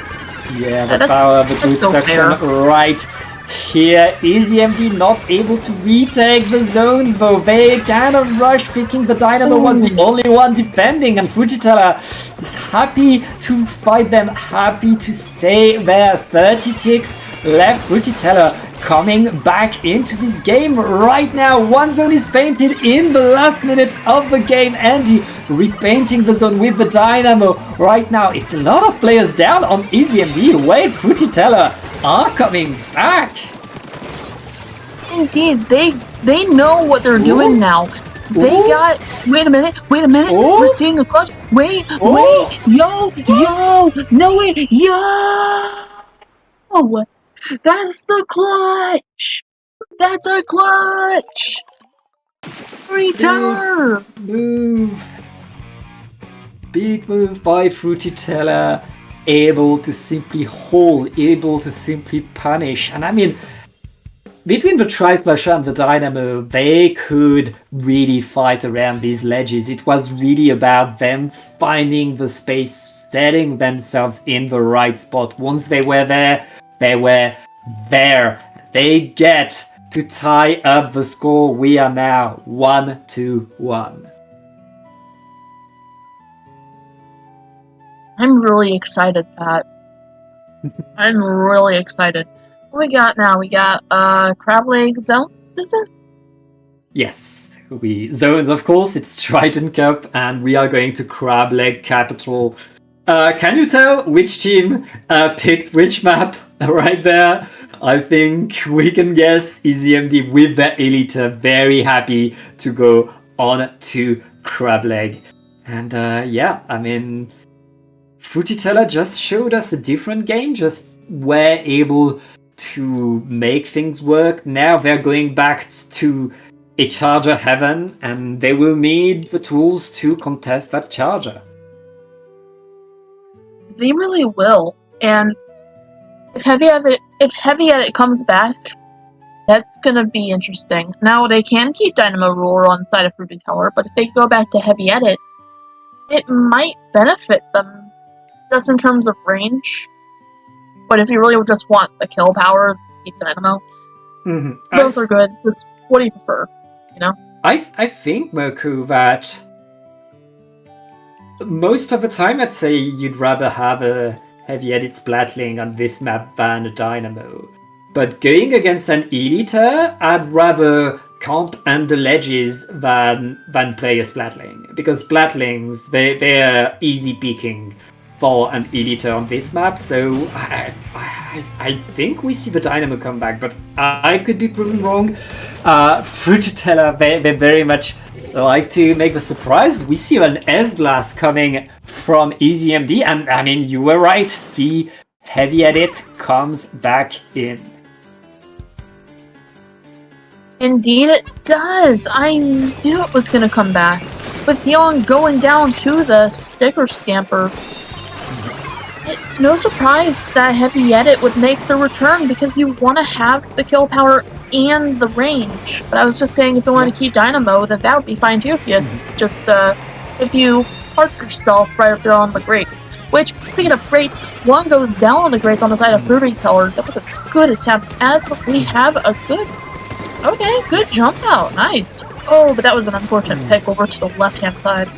Yeah, it's going to be tough for Fruititella because between the Stamper, the S-Blast, and the Eliter, there is so much range on the side of EasyMD. EasyMD, now with the control, now with so much paint, with so much presence, they can decide the pace of the game, they can decide the positions, and Fruititella is forced to do whatever they can to keep the zone painted. They're able to get splats! They're able to get back forward, and they're going to get the zone. Hold up, what was that double booyah that I just saw, EasyMD? What kind of wicked game are you playing right now? You make me scared as a brush. But there's no penalty points for Fruity Tower, and all they'll have to do is just keep the zone, and I believe that they can. The EasyMD does have the most range, so we'll see what happens. Yeah, and right now it's 2 down on EasyMD. Fruititella, again, they have their positions, they know how to camp the ledges, and they're doing exactly that. EasyMD needs a big push, they need to take their opponents seriously, they know they have to, and they just lost their zap. Booyah Bomb going up the zone is not enough. 3 down on EasyMD. Fruititella is going to get the lead. Indeed they are, and that is really impressive. I'm just surprised because EasyMD has the range, but Fruity Tower just goes in as a unit. They have the most paint. So paint versus range is our close battle to begin with anyway, with one going down there in the pit and clutching it from Fruity Tower at last second. They're still in the game. But as Anti-People goes down to the Aqua Truck, we're seeing it's a really high level battle. If you all need a brush. I mean, right now we've passed the halfway mark of the game. Fruititella has a solid lead. EasyMD going back in, but the strikes are raining down left and right. But EasyMD this time not losing. Oh wait, EasyMD losing everybody. It's only Devin with the meter standing alive, but being back pulls away. Fruititella punishing the push right now, about to get rid of their penalty. This could be a Fruititella win. Oh, it can be as it goes down. Fruity Tower has a size advantage. Oh my gosh. Going on to that game 4, we'll see if Fruity Teller just sweeps it or if EasyMD brings it to a game 5, Pat. What do you think? I don't know what to think, Moku. In the upper bracket finals, we saw EasyMD wipe the floor with Fruititella 3-0. But right now, it's Fruititella that's just one game away from resetting the bracket. And going into Humpback Bump Track, we see the Dynamo come back, we might see the Tri-Slusher come back as well. Fruititella, they're happy to be here. They must be more confident than ever, and EasyMD, who was looking like the better team, who I really felt like Crableg was in the bag for them, they struggled. They were not able to push onto Fruititella. Really weren't. Like I was saying earlier, EasyMD has the most range, and that's what you were talking about, range 2 with EasyMD. But Fruity Teller had the most paint, which counts a lot on Crableg. Because Crableg's not the biggest map, so range versus paint is just... It's hard for me to really find the words. And what do you think? Who's going to excel on Humpback Bump Track? Best map in Milk Brushes. I mean, we've seen EasyMD play safe, try to outrange their opponent, try to keep their opponent at bay, have a very solid comp, but solidity sometimes is beaten by speed, and we've seen Fruititella have more speed and win off of that speed. Now going on to Humpback, Fruititella has the ledge option. No Tri-Slusher, just a regular Slusher. Right there, that's a lot of ledge pressure. That's a lot of weapons that love to fight on Humpback for Fruititella. EasyMD is the team that's in a rough spot right now. Indeed they are, as one of them almost goes down. That was a close one.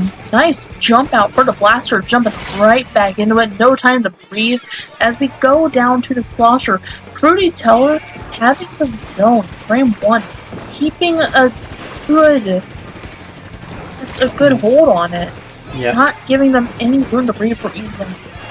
Yeah, EasyMD needs a big push. They need really the whole team to work together to get in and win fights right now. The splat on the Dynamo, even if it was a trade, that's very good for EasyMD. That will allow them to establish themselves, but all of Fruititella is still here. All of Fruititella is fighting around that zone. Chew down on Fruititella though. EasyMD finally able to get that one big push that they didn't get the previous game, and now it's their turn to be in the driver's seat.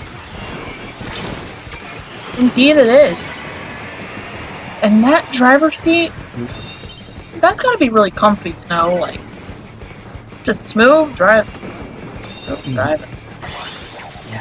Ooh, that's a wipeout by EasyMD. They get to breathe a little bit. Fruititella, they know they can't make a mistake anymore. They need to win these fights, and they are winning these fights, getting splat after splat. Much longer, they can just get the zone. They can keep the zone, but those strikes are going to try to take them, and they don't. Those strikes did not cap the zone, but that did. Yep. Lots of paint being brought here by Fruititella. Fruititella, once again, they really rely on their ability to get splats, and they don't hesitate. They go in. Nice trade right there in favor of Hyun. That's a big snipe by Devin, but that's still Fruititella taking all the space, getting all the blue onto the map right now. EasyMD is forced to dance, forced to wait. There's no penalty, and there's bubblers next to the zone. And there's cleanup! Fruititella right there is holding! Call them the janitors because the way that they're cleaning up, the way that they're just sanitizing the zone. Call them Commander Charter, the way they're sanitizing it. That was close, but EasyMD is still alive, is still in there. And there's one thing that both of these teams have shown us is that a comeback is always possible. Right now, Fruititella They have to mount a push. They have to be ready as the Booyah Bomb is being thrown forward by EasyMD to keep Fujitella on their toes. But ooh, well, nice strikes. Indeed, those were, and those counted towards capping the zone. And with 2 down on Fruity Teller, that is a perfect opening for EasyMD to get the zone for themselves with 1 minute and 15 seconds left in the match. We could. Yo, what was that? I didn't even see Andy. What kind of sharpshooter shenanigans are you doing? That is amazing. Great snipe right there. That's going to slow down the next push by Fujitella, who are running out of time. The strikes are not enough to apply penalty, but the second set of strikes are there to do the job. We're in the last minute. The Barbler is not enough to keep Fujitella alive, but EasyMD needs... What just happened? Fujitella just shredded. Fruity Teller did. So EasyMD just kind of went for it, and I guess they just kind of got picked off as a punishment. Like, they just got punished for their little dive they did, and that there was also a bubbler, which didn't help the pace. With 20 seconds left to go, we got more strikes to combat their Booyah Bombs, and Phoenix getting shut down. Right now, EasyMD in the last 10 seconds. They need this overtime if they want to deny the bracket reset. Fujitella, but they are right behind you. They repaint, and that's 3-1. Fujitella gets the bracket reset. Ooh, nice work, Fruity Teller. The only thing I can see now is EasyMD just using the pure power of determination to reverse sweep the bracket reset. What do you think?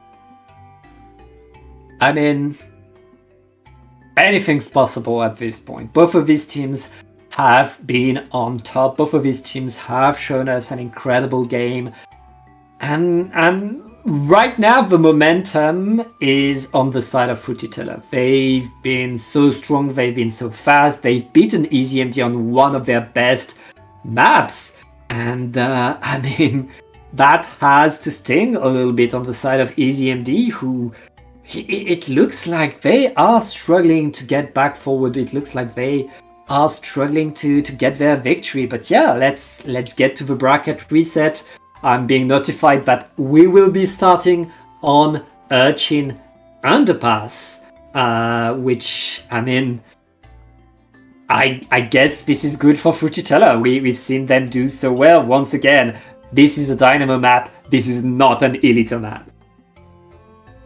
You're right, it's not an E-liter map, but because it's not using E-liter and finding some way to succeed. Which, honestly, I could see that. Now I'm actually looking at it. Urchin Underpass. I mean, it can work if you know where you're standing. But if you have a brush, have a brush. There is no brush in here, Moku. There is a Dynamo, there's an Elita, there's blasters, slushers, but there is no brush right here. Focus, Moku, focus on the game. That reminded me of a meme, but I'll go through it later.